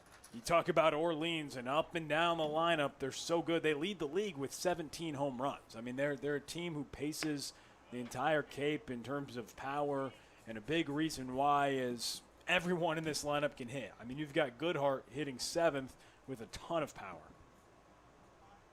Goodhart from Magnolia, Arkansas. Swings left-handed, throws right-handed, a rising senior. Ball 3. 3 balls and 1 strike. Jared Godman working from the stretch with no one out and a runner on first after the leadoff single by Jared McKenzie. Grounded over to second. Hoffman backhands to the bag. Relay over to first in time. 4-6-3 double play. 2 away in the top of the 6th. Wyatt Hoffman to Peyton Graham. Over to Nate Baez. That one was tailor-made. Really good play right there up the middle. How about Wyatt Hoffman today? He's ranged to his right multiple times. The flip, the turn, and the throw by Peyton Graham was very quick. He had to do it in time and did so. Peyton Graham finding a home over at shortstop and doing a nice job up the middle with that beautiful turn. You love to see those pitchers' best friends, and it was Godman who induced it, getting up in the hands of Goodhart. Slider taken off the plate for ball 1 by Mickness. Justin Mickness, a rising junior. 0 for 2 on the day. The catcher swinging from the left side. Down by 2 in the top of the 6th inning. The 1-0, he goes right back to that slider. That one in there for strike 1. So Jared Godman, who came in the 5th inning, gave up an RBI single against Connor Cox, and since then has really settled down. 1 ball and 1 strike now. Now, since that leadoff single, he has allowed 2 more hits. One of them came around, or rather, he only allowed 1 hit. That came in the 6th inning. This inning, the leadoff single by McKenzie. And the 1-1 tails outside, and Cody Huff corrals it for ball 2. And we look at the pop that Orleans has. Mentioned they lead the league in home runs, but also tied for first with Katuitt in slugging. 402 slugging for perspective. YD just at 305, almost 100 points better as a team. Mickness grounds it sharply over to Graham, plays it on 2 hops, pumps, throws in time, side retired. While Jared Godman faces the minimum after the leadoff single in the middle of the 6th. It's YD 4, Orleans 2 on the YD Red Sox Baseball Network.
In the bottom of the sixth inning, the Red Sox lead the Firebirds 4-2, and Michael Polk comes on in relief of Nick Wallerstedt. Comes as a shock to most and as a happy surprise for the Red Sox. 7 consecutive Red Sox were retired by Nick Wallerstedt, dating back to his last appearance. It was 7 straight innings of shutout ball for Nick Wallerstedt, and yet Michael Polk now has the keys for Orleans, and a first pitch breaking ball for strike 1 to Nate Baez.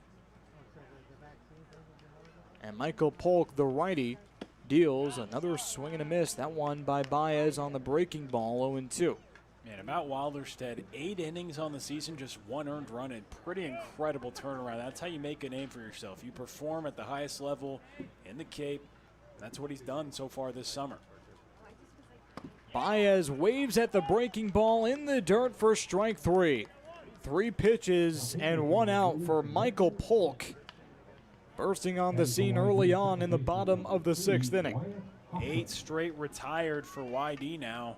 And 3 of the past 4 have come via strikeout. And there was a big streak last night. YD was set down in order many times after 4 perfect innings out of the bullpen from the right-hander from Gonzaga at Bourne, and no answer for Vreeling last night. Similar story here where the offense going quiet in the middle innings.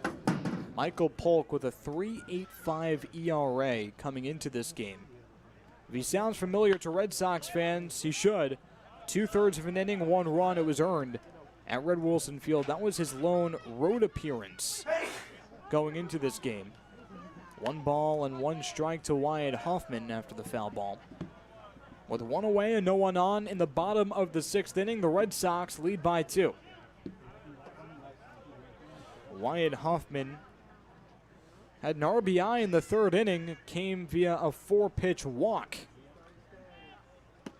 Waves at the breaking ball again. That one is lethal, especially to the outside corner. Just ask Nate Baez. A ball and 2 strikes with 1 out. In fact, that walk on 4 pitches was the first batter that Nick Wallerstedt faced. From there, he was spotless. And the 1-2 to Hoffman. Swung on and missed. The breaking ball got him again. A drop 3rd strike, and Mickness rifles over to first for out number 2.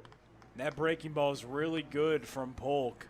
19 in a third at Georgia this past season. He had 23 strikeouts, but coming out of the bullpen, getting back-to-back strikeouts, both coming on the breaking ball, coupled with his low 90s fastball. He has a changeup as well, but has good stuff, and he really pitched at a high level in the SEC.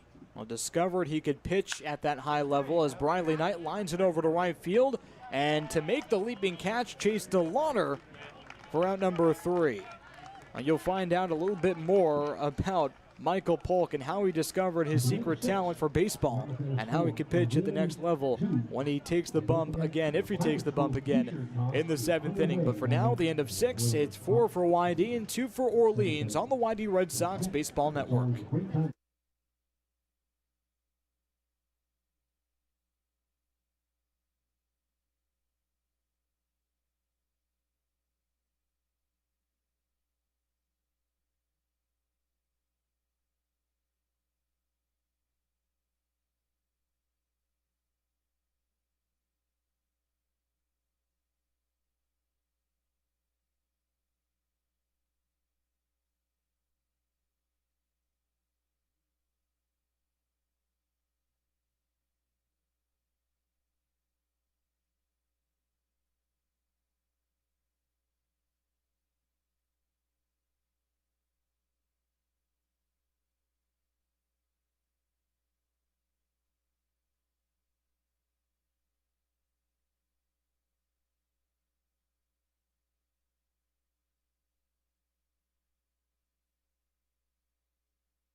David Marcano from NJIT. On the YD Red Sox Baseball Network, and it's a 4-2 score in favor of YD.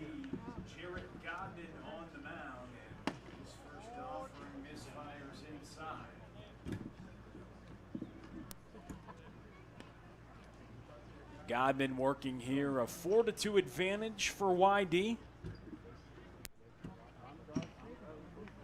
Facing off against David Marcano, the shortstop. 1 for 2 today, and he takes it inside from Godman. So Godman, he has gone 4 innings. It's his longest outing of the summer, and it did come against Orleans. So far, he's gone an inning and 2/3, and working here in the top of the 7th. Swing and a miss. And Orleans, they're a good hitting team, 3rd in the league in average, 1st in home runs and slugging, and they've out-hit YD today. 7 hits for Orleans, but just 2 runs. 2 hits for YD, but 4 runs, and they have a 2-run advantage. Pitch inside, and it hits Marcano, a leadoff base runner here in the 7th for Orleans. And the lineup card flips over. Peyton Chatagnier, who singled in his last at-bat and walked in, came around to score in the 3rd, comes to the plate. He's 1 for 2, and the leadoff hitter for Orleans here in the 7th. They've out-hit YD all day, but now they're trying to equalize YD on the scoreboard. Chatagnier representing the tying run here in the top of the 7th. Jarrett Godman working out of the pen. Induced the ground ball double play last inning after Jared McKenzie had a leadoff single. Got the ground out double play and finished off Justin Mickness with a ground out as well. Working in his 2nd full frame of work after he came in to relieve Pat Gallagher in the 5th inning. Gallagher went 4 1/3 in his 3rd start of the summer. 5 hits allowed and 2 earned runs, 6 strikeouts compared to 2 walks.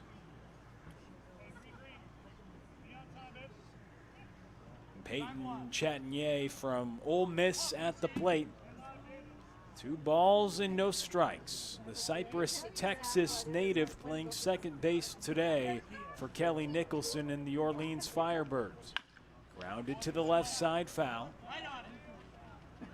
Was really solid for Ole Miss at the beginning of the year, but then had a hamstring injury, was sidelined for about 3 weeks, and a guy who was really undersized coming out of high school, but was told to bunt a lot growing up, and at Ole Miss he got to showcase a little bit of his power in a 280 career hitter at Ole Miss through 2 seasons, and 17 doubles along with 10 home runs in 282 career at-bats. And so far on the Cape, 6 games, 3 home runs, and 4 stolen bases. Has struck out a fair share of times, 10 Ks through 22 at-bats, and that ball hit to left, and under it is Tanner Smith. So the first out retired as Chatagnier flies out to left for the first out. Hit right on the nose, and Tanner Smith with a really, really good read on that one. And that's not an easy play to make because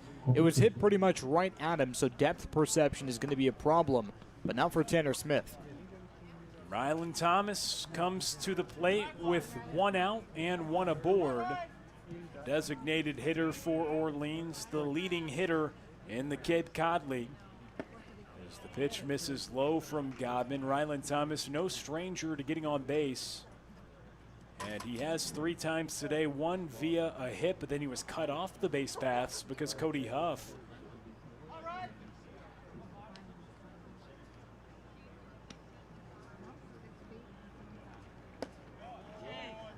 pitch misses low from Godman. Then he reached on fielder's choices in the 3rd and the 5th.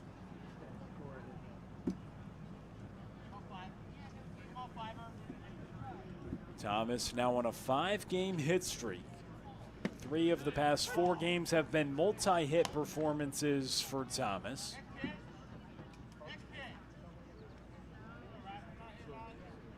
Typically hits the left-handers better than the right-handers. Hit 324 at USC against lefties, 284 against the right-handers. And right-hander and Godman on the mound now falls behind. 3 balls and a strike here with 1 out and 1 aboard. And Thomas has hit with 2 strikes in all his at-bats thus far, but a 3-ball, 1 strike count here to Ryland Thomas, the rising sophomore at USC. And the 3-1 from Godman finds the strike zone, so Thomas in another 2-strike count.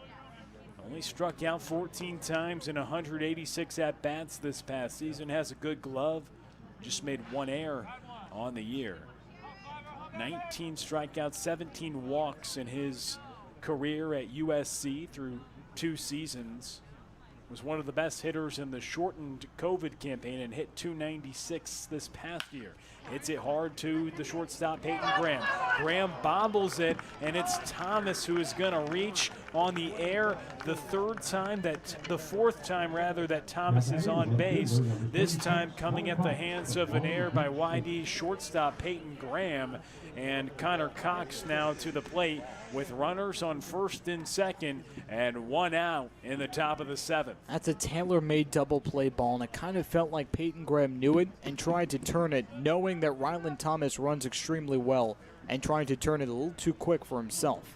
And now Cody Huff wants to go talk to Godman. What do you think that conversation's like right now with runners on 1st and 2nd, and you've got 1 out with the 3rd-place hitter in the lineup, Connor Cox, coming to the plate? You just have to look at the score sheet and remind Jared Godman, hey, they still haven't hit you in this inning. It was a hit by pitch to get 1 runner on, and then an error that should have probably ended the inning. So Jared Godman is good, or so we think. And we thought he was good. Cody Huff went to make a mound visit, and then Scott Pickler did the same. So Huff walked back, then Pickler walked out, and a new pitcher into the ballgame for the YD Red Sox. We'll tell you all about the fresh arm for YD here in the top of the 7th next on the YD Red Sox Baseball Network.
Back with you on the YD Red Sox Baseball Network alongside Brad Klein, Will Connerly here with you. And it's a call to the bullpen for YD. They go to Reed McLaughlin, and he comes up in a pretty big spot. The third place hitter in the lineup for Orleans at the plate with Ducks on the pond, runners on first and second with one away. Cox represents the go-ahead run, and the tying run in Ryland Thomas, who reached on an error by Peyton Graham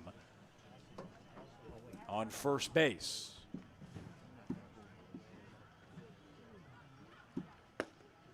Breaking ball in there for a strike.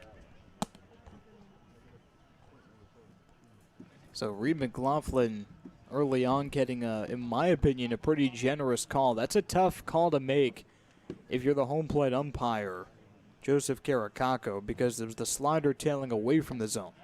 And that breaking ball, no call needs to be made except saying that Connor Cox went around. He did.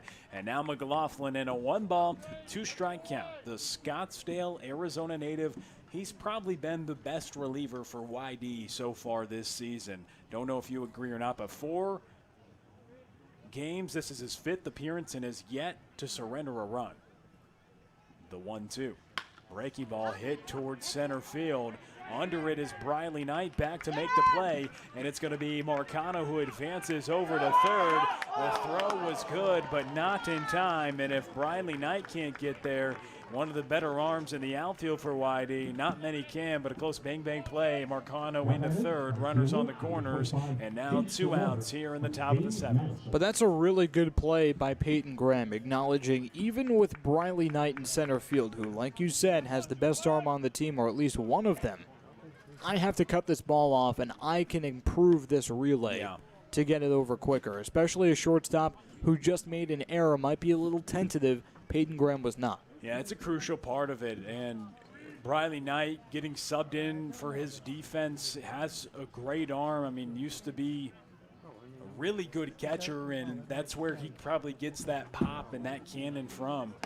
It's the breaking ball from McLaughlin misfires. But McLaughlin making his 5th appearance. The previous 4 appearances have all been the same. 2 innings in each of the appearances and no runs surrendered in all of them. And he struck out at least a batter in all of his appearances that have gone 2 innings, as that ball is hit hard to the right side by DeLauder. He's retired, and Reed McLaughlin comes into a sticky situation. Runners on first and second and just 1 away, but comes up and gets 2 outs. And we go to the bottom of the 7th. YD on top 4-2 on the YD Red Sox Baseball Network.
Back on the YD Red Sox Baseball Network, 7 hits, 2 runs for Orleans, 2 hits, but 4 runs for the YD Red Sox, enjoying a 4-2 lead right now. And Drew Bowser, Zach Liu, and Peyton Graham, 8-9-1, due up against the hard-throwing right-hander Michael Polk out of Georgia.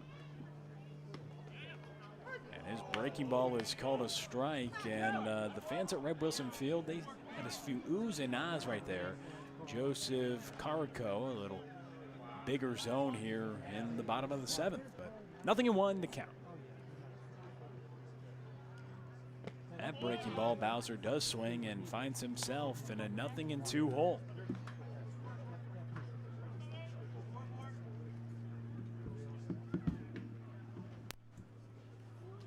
And Drew Bowser looked like he was more surprised than anyone else at Red Wilson after that first strike. And he's rung up right there. Bowser still hitless and has gone down with another strikeout as Zach Liu comes to the plate here with 1 out in the bottom of the 7th. But if you're Bowser, right, you're already struggling, and Caricaco didn't do you any favors with that first strike. You have to be able to shrug it off, and that's not easy to do when you're 0 for what seems like a million, but the mental toughness thing, that's what we're talking about. First strike, maybe it was, maybe it wasn't a strike, but the other 2 were uncompetitive approaches by Drew Bowser. Zach Liu hitting for YD with 1 out, and Polk with the breaking ball. You gave the viewers last frame, you teased a little note about Michael Polk. Take it home. No, you hit me with it. All right, here it is. Liu fouls it away. And you said something about he realized he could play at the collegiate level at some point. Oh, well, in high school, he was throwing 83, 84, pretty good. Not Fair. Compared to me, but it was pretty good. During a rain delay, he drank a Monster energy drink. Then he went out and threw 88, 89, and that's when he realized, hey, maybe I can do this. And strikeout once again. That was probably in the area of 90 miles an hour, right on the outside black. Zach Liu watched it, and back-to-back strikeouts looking for the right-hander Michael Polk, who has thrown an inning in 2/3 and has struck out 4 hitters and retired 5 in a row. And already 11 strikeouts for the Red Sox. Par for the course, averaging over 10 strikeouts per game. And the only problem is bottom we of have the a ways 7th. to go, yeah.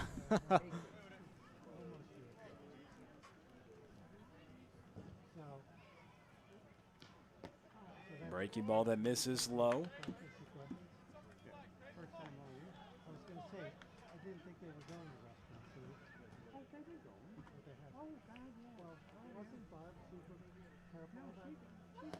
Pitch misses inside here to Peyton Graham, who's 0 for 3.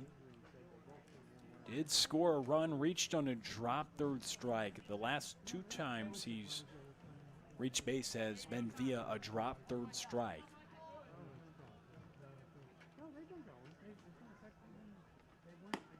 And the 3-0 in there for strike 1. And 2 for his last 28. But Scott Pickler keeping him at the top of the lineup as the leadoff man. Why not? And you know that the offense is best when Peyton Graham is going. Just wait for him to get back. And Polk misses outside on the pitch. Graham reaches on the walk, and that breaks a streak of 5 straight retired, including 4 via the strikeout for the right-hander Michael Polk. And Polk, he pitched against YD, got 2 outs. This time he got 5, but it's another call to the pen after the free pass. Tanner Smith will hit for YD with 2 outs here in the bottom of the 7th next on the YD Red Sox Baseball Network.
Back with you on the YD Red Sox Baseball Network alongside Brad Klein. Will Connerly here with you, and a 4-2 advantage for YD, but they've got a runner aboard here in the bottom of the 7th for Tanner Smith, who has really picked it up. 2 hits today, 2 runs driven in for the 2nd consecutive game, and he got YD going in the first with a solo home run, and then in the 3rd had a run driven in as well. YD on top 4-2. Tanner Smith at the plate, but the call to the pen was for the left-hander out of Arkansas, Zach Morris. His 5th appearance of the summer. And through 4 1/3, he's just surrendered 1 earned run, and he pitched at Red Wilson Field on the 26th when YD won 8-7. He threw an inning and a third of scoreless baseball. And so YD's seeing a couple familiar arms. They saw Zach Morris for the 2nd time now, and Michael Polk they also saw, who just got removed from the game. He retired 5 in a row, then walked Peyton Graham, and then Kelly Nicholson yanked him for the lefty to face Tanner Smith. And Tanner Smith, a drive, and it's way out of here. His 2nd home run of the game, and Tanner Smith puts YD on top, 6-2. He crushes the ball to right field. A no-doubt shot for the slugger from Oregon, and YD leads by 4 runs in the bottom of the 7th. And the first 2 home run game for a Red Sox this year comes from Tanner Smith. Whoever had that, they're buying dinner. And you play the lefty-lefty matchup. You want Tanner Smith to face Zach Morris, but it goes into the favor of the hot-hitting Tanner Smith on a 6-game hit streak now. The 3rd-team All-American this past year at Oregon, when he paced the Pac-12 with 24 doubles and hit .324, is just on a tear right now.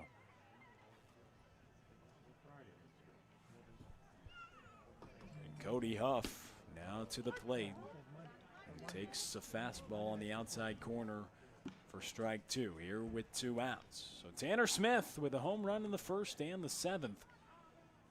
You get inserted into the 2nd spot in the lineup.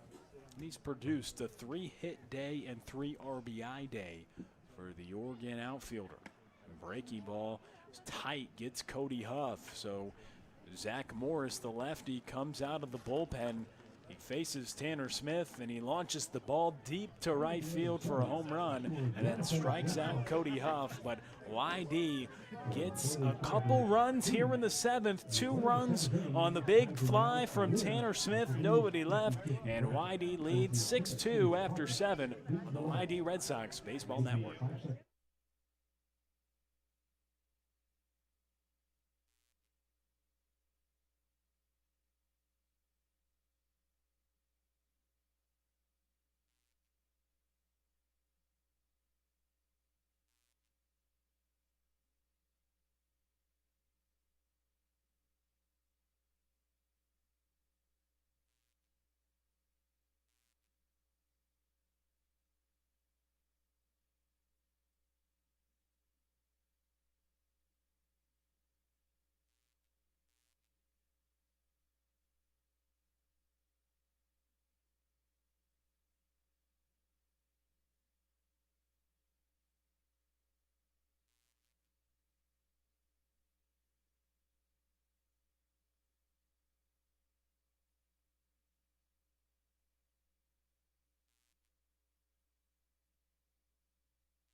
Back on the YD Red Sox Baseball Network, and when trouble is present, go to Reed McLaughlin. He's had 8 innings on the summer, so yet to surrender a run, 1 save as well, and he's been pretty solid. No runs allowed, and The right-hander on the mound right now, top of the 8th. After getting the final 2 outs in the 7th, he was a call to the bullpen, but did a fine job getting the final 2 outs in the frame with the meat of the order up for Orleans and runners on first and second with just 1 out. But it was McLaughlin who was able to get the job done. Pat Gallagher went 4 1/3. Godman went 2. And then Reed McLaughlin got the final 2 outs last inning. And now a clean inning of work for the right-hander here in the top of the 8th. Jared McKenzie, or rather Tyler Locklear at the plate. Jared McKenzie on deck and Matt Goodhart. The 3 hitters due up here in the top of the 8th for Orleans. A 4-run lead now for the Red Sox. Locklear 0 for 2 today. He reached on a hit by pitch in the 4th. McLaughlin, 57 appearances in his career at BYU with 1 start. And in 96 1/3, he has a 2.62 ERA on his career with 12 wins and 11 saves. So very solid resume that Reed McLaughlin has put together prior to the Cape. And he's keeping pace and pitching well for the YD Red Sox as Coach Pickler calls his name here. A 6-2 ball game, top of the 8th, and McLaughlin, maybe it's his game to finish. Grounded to the left side over at third. Zach Lou fires it across the diamond to Nate Baez, and it's a ground out. 1 away here in the 8th, and Jared McKenzie now to the plate. He's 1 for 3 with 2 strikeouts, singled in his last at-bat back in the 6th.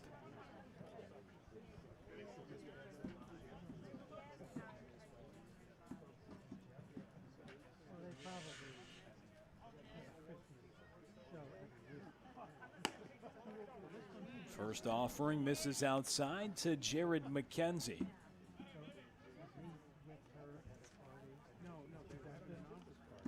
McLaughlin with a 2.04 ERA, 6 saves, and a 3-1 record this past season.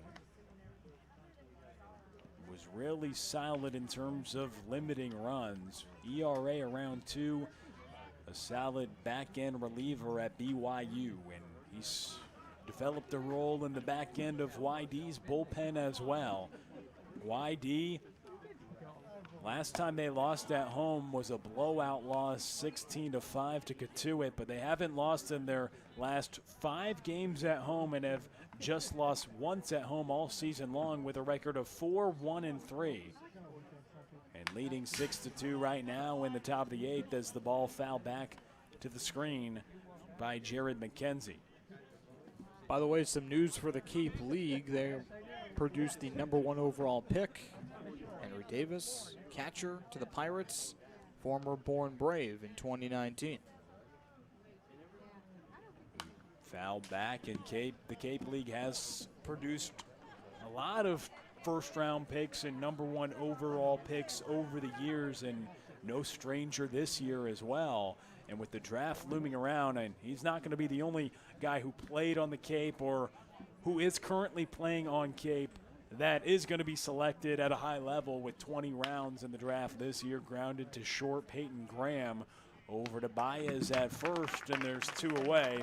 McLaughlin has come in and has retired the first 4 hitters he's seen out of the bullpen. Davis wasn't even that effective. Now, granted, the sample size for him in the CCBL is less than low. 5 games. He only had 15 at-bats. He was 2 for those 15, and 1 of them was a home run, for whatever it's worth. 4 RBIs.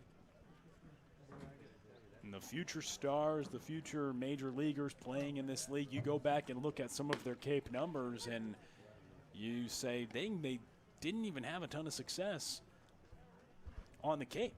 And sometimes it's interesting to see those numbers and see it shows how special this place is for a lot of the top talent across the nation.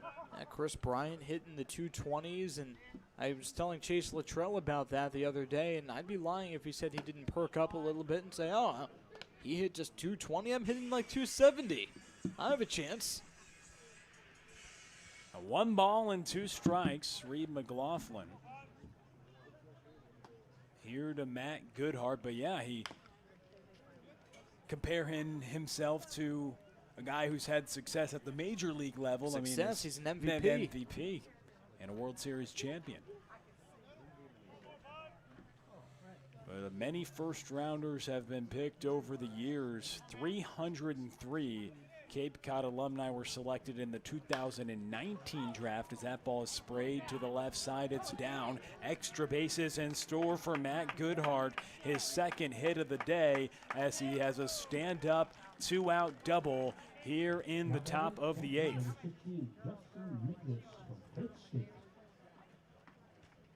And speaking of first overall picks, the Oregon State catcher Adley Rutschman played for Falmouth in 2018.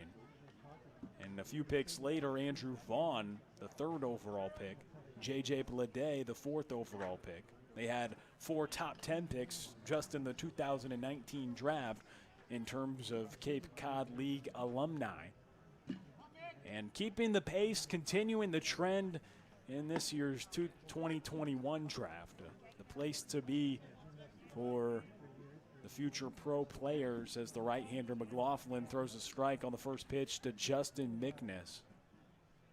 No action in YD's bullpen right now, as McLaughlin scheduled to finish this frame with 2 outs. So chopped over to McLaughlin. Thrown over to first, and he does indeed finish the frame. Works around a double, 1 hit. It was Matt Goodhart, but he's stranded. And we go to the bottom of the 8th. YD on top, 6-2. Be back with you next on the YD Red Sox Baseball Network.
Bottom of the 8th, we've arrived, and YD has a 6-2 lead.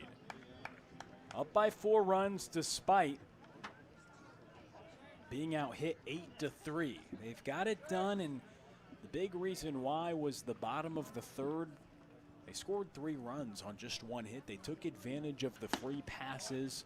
And also, of course, Tanner Smith, the 3 runs in the bottom of the 3rd, but then a 2-run home run from Smith in the bottom of the 7th, and a solo home run from Smith in the bottom of the 1st. So 2 long balls, both from the outfielder Tanner Smith, in a 3 spot in the bottom of the 3rd have accounted for the 6 runs that YD has. And they have a 4-run lead here in the bottom of the 8th. Chase Luttrell, Nate Baez, Wyatt Hoffman to hit here in the bottom of the 8th. The 2-0 offering, swing and a miss. Left-hander Zach Morris. They called his name. Maybe they thought a favorable matchup, a lefty-lefty matchup against Tanner Smith, but he hit a home run and then got Cody Huff to strike out the next hitter. Now facing the left-handed hitter Chase Luttrell. Breaking ball gets in on Luttrell, grounds it over to the left side. Marcano to first, scooped out, and he's retired. Another nifty play made by David Marcano. He's been impressive at shortstop today. Another play where he had to get rid of it quickly, and Goodhart had to make the scoop as Luttrell just rolled over on the breaking ball that got in on his hands. Kelly Nicholson going to walk out to the mound. The left-hander faced two lefties in his 3 at-bat performance, led up a home run, a strikeout, and a ground out. But his outing is complete, and another arm out of the pen. We'll introduce him on the other side of the break. Whitey up 6-2 here in the bottom of the 8th with 1 away.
Back with you on the YD Red Sox Baseball Network alongside Brad Klein, Will Connerly with you on the YD Red Sox Baseball Network, and the Yarmouth Dennis Red Sox winning 6-2 right now.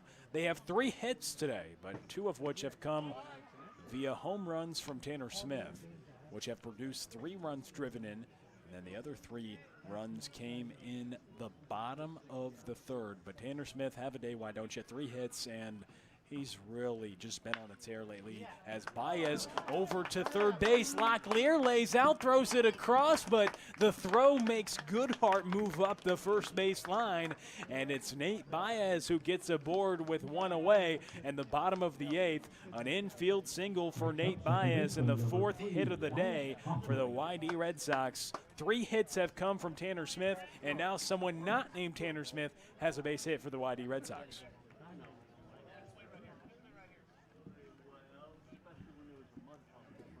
Now it's Wyatt Hoffman to the plate, and he launches that ball to center field. Wyatt Hoffman gets aboard, and he has himself a 1-out single in the 8th. So after Tanner Smith accounted for all the hits, it's Baez and Hoffman here in the 8th who changed that, both getting base knocks with 1 out, and that brings up Briley Knight with a couple aboard here in the bottom of the 8th. Usually hitting is contagious. Apparently it was not really a super spreader when Tanner Smith was getting the hitting done, but now Nate Baez gets the ball moving.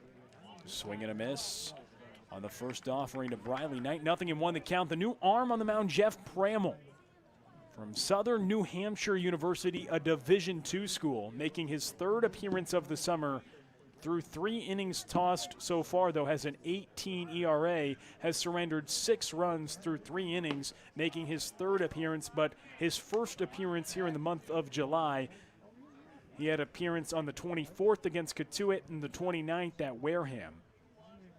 The 29th is most recent outing, so it's been some time since the right-hander has got some work.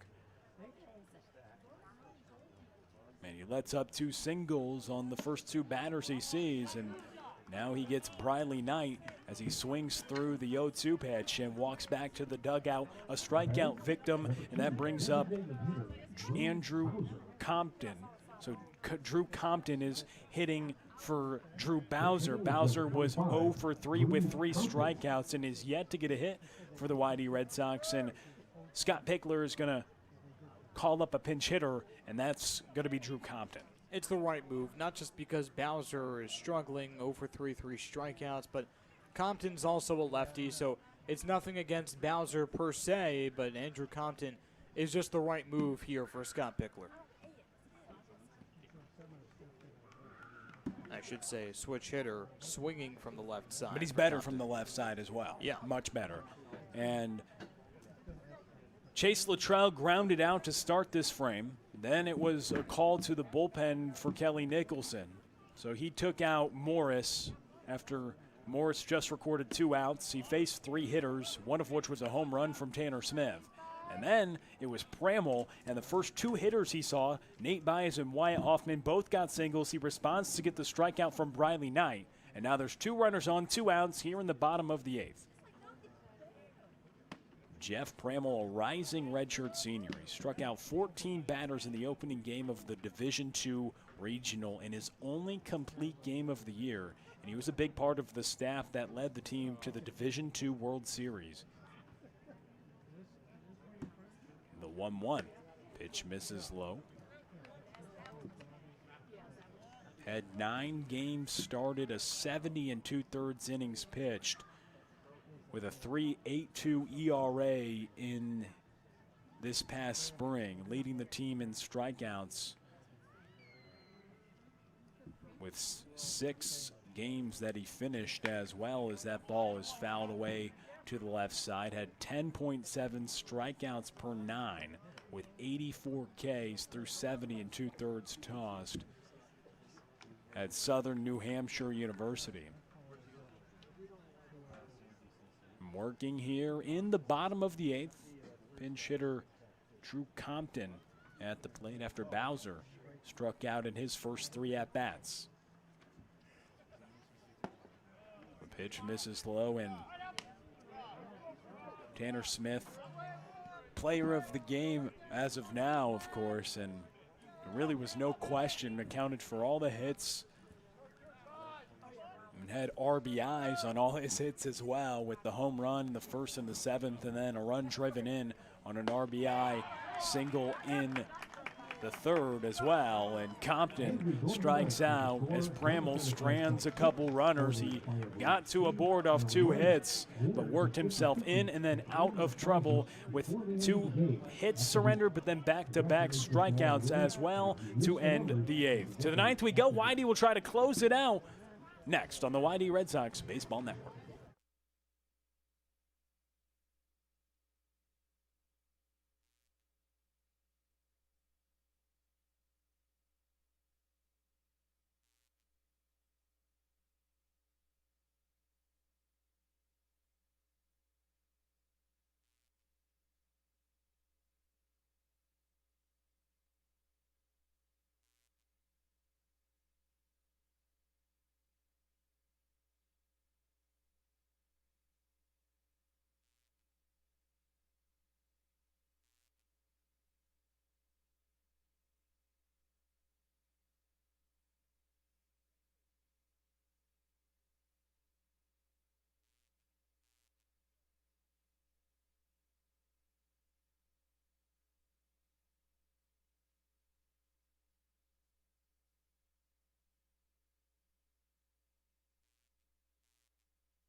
David Marcano. Back with you on the YD Red Sox Baseball Network. Reed McLaughlin, 3 outs to get here in the top of the 9th. Can he do it? Well, he'll face off here against David Marcano and then flip over to the top of the order. Marcano, 9-hitter, and then 1-2, Peyton Chatinier and Ryland Thomas. The hitters 2 up for Orleans. Reed McLaughlin looking to finish this game for the YD Red Sox. If they could come out on top, it would be their 8th victory of the season before heading to Brewster tomorrow and the following day, back-to-back days at Brewster at 5 o'clock.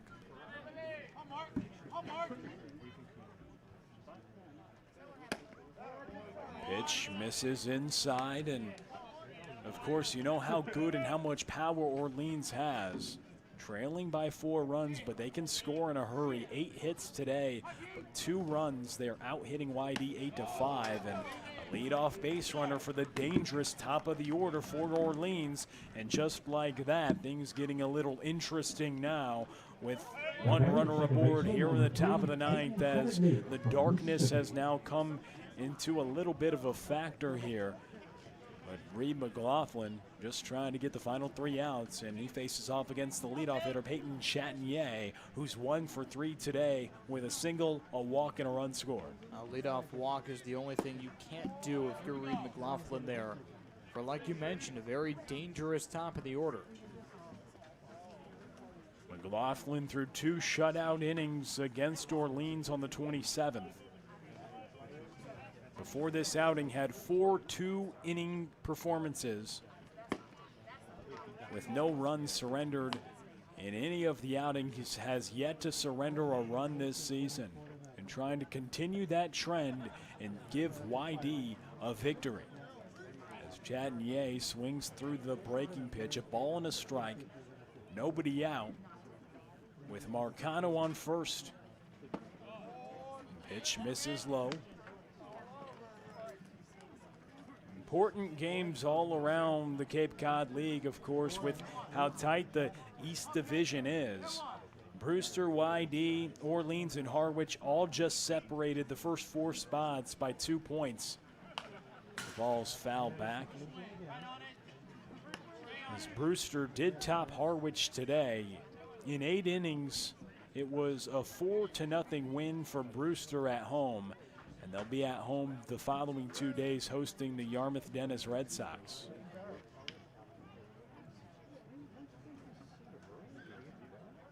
No other game final across the league just yet as the pitch is fouled back from Chatinier. Katuitt up 3-0 on Falmouth in the bottom of the 5th, and Wareham up 2-0 on a struggling Hyannis Harbor Hawks team.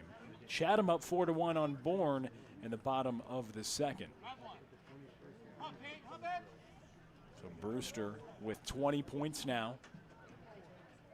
YD seeing if they can't keep pace. That ball hit up the middle, stopped by Peyton Graham before it gets to the outfield, but it's an infield single for Peyton Chatinier. And now comes the league-leading hitter, Ryland Thomas, with runners on first and second and nobody out. Ryland Thomas did have a first and second situation where he tried to bunt twice. But then that attempt failed last time, put the ball in play, but then Peyton Graham made an error. Runners on first and second, and C.J. Culpepper, YD's back-end closer, starts to toss in the pen. That ball hit up the middle. Graham leaps to make the play, and a first out is recorded. Peyton Graham rises the ladder and gloves it for the first out. Peyton Graham coming up with a big play there, and a much needed big play too. At 6'4", needed pretty much every inch that he had, and now you start to wonder what would have been the difference if, say, a Pascal Ferreras was playing short at 5'10". Connor Cox to the plate, runners on first and second. And first pitch in there for strike 1, right down Main Street. Nothing in 1 the count with 1 out.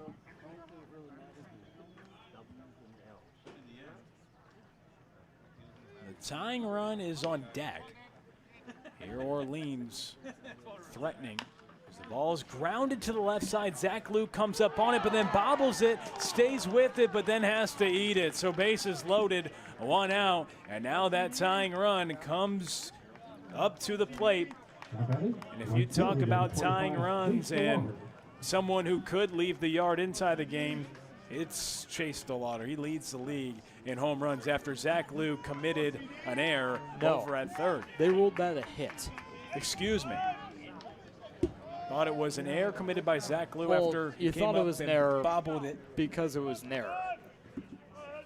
But officially ruled a single for Connor Cox, so that is his 3rd hit in the scorebook. If you're going off point streak, which is the scoring system that we do utilize. As the first pitch is in there for a strike to Chase DeLauder. Chase DeLauder leading the league in home runs.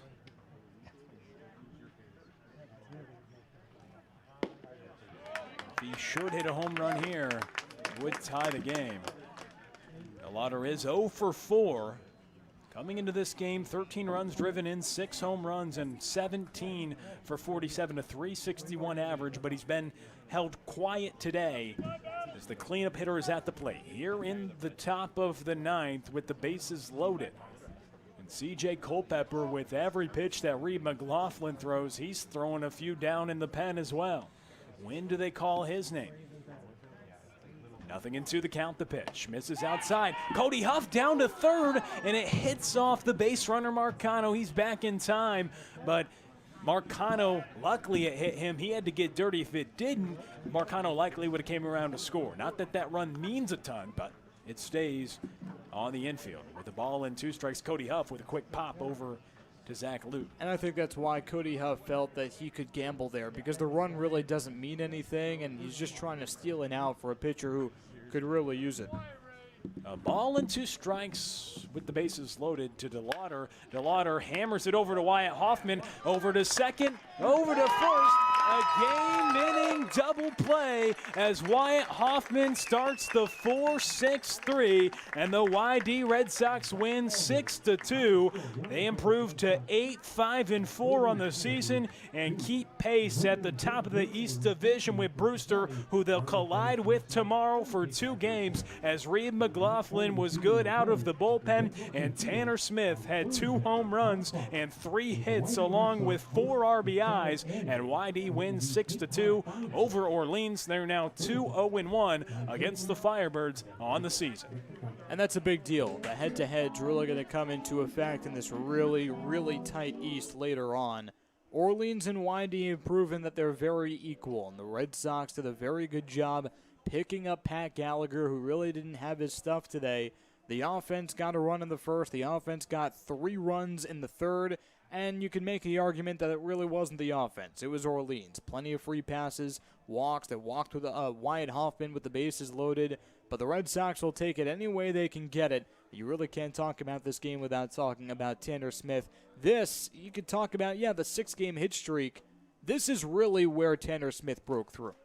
Yeah, Tanner Smith today, player of the game, no doubt. 3 for 4 with 3 runs scored, 4 RBIs, and 2 home runs. And coming into this game, when you look at the offensive statistics, Orleans, obviously great hitting team, but you hold the league leader in home runs an 0 for 5, and the league leader in hits a 1 for 5, and Ryland Thomas, DeLauder with the 0 for 5 on the home run. So Ryland Thomas's average drops to 408, but nonetheless, YD gets the win. They're 8-5-4, and they'll be in action tomorrow at Brewster at 5 o'clock. Final lines in this one, 2-10-0 for Orleans, 6-5-1 for the YD Red Sox. They win 6-2. So long from Red Wilson Field for Brad Klein. I'm Will Connerly, and we'll see you tomorrow at Brewster at 5 o'clock.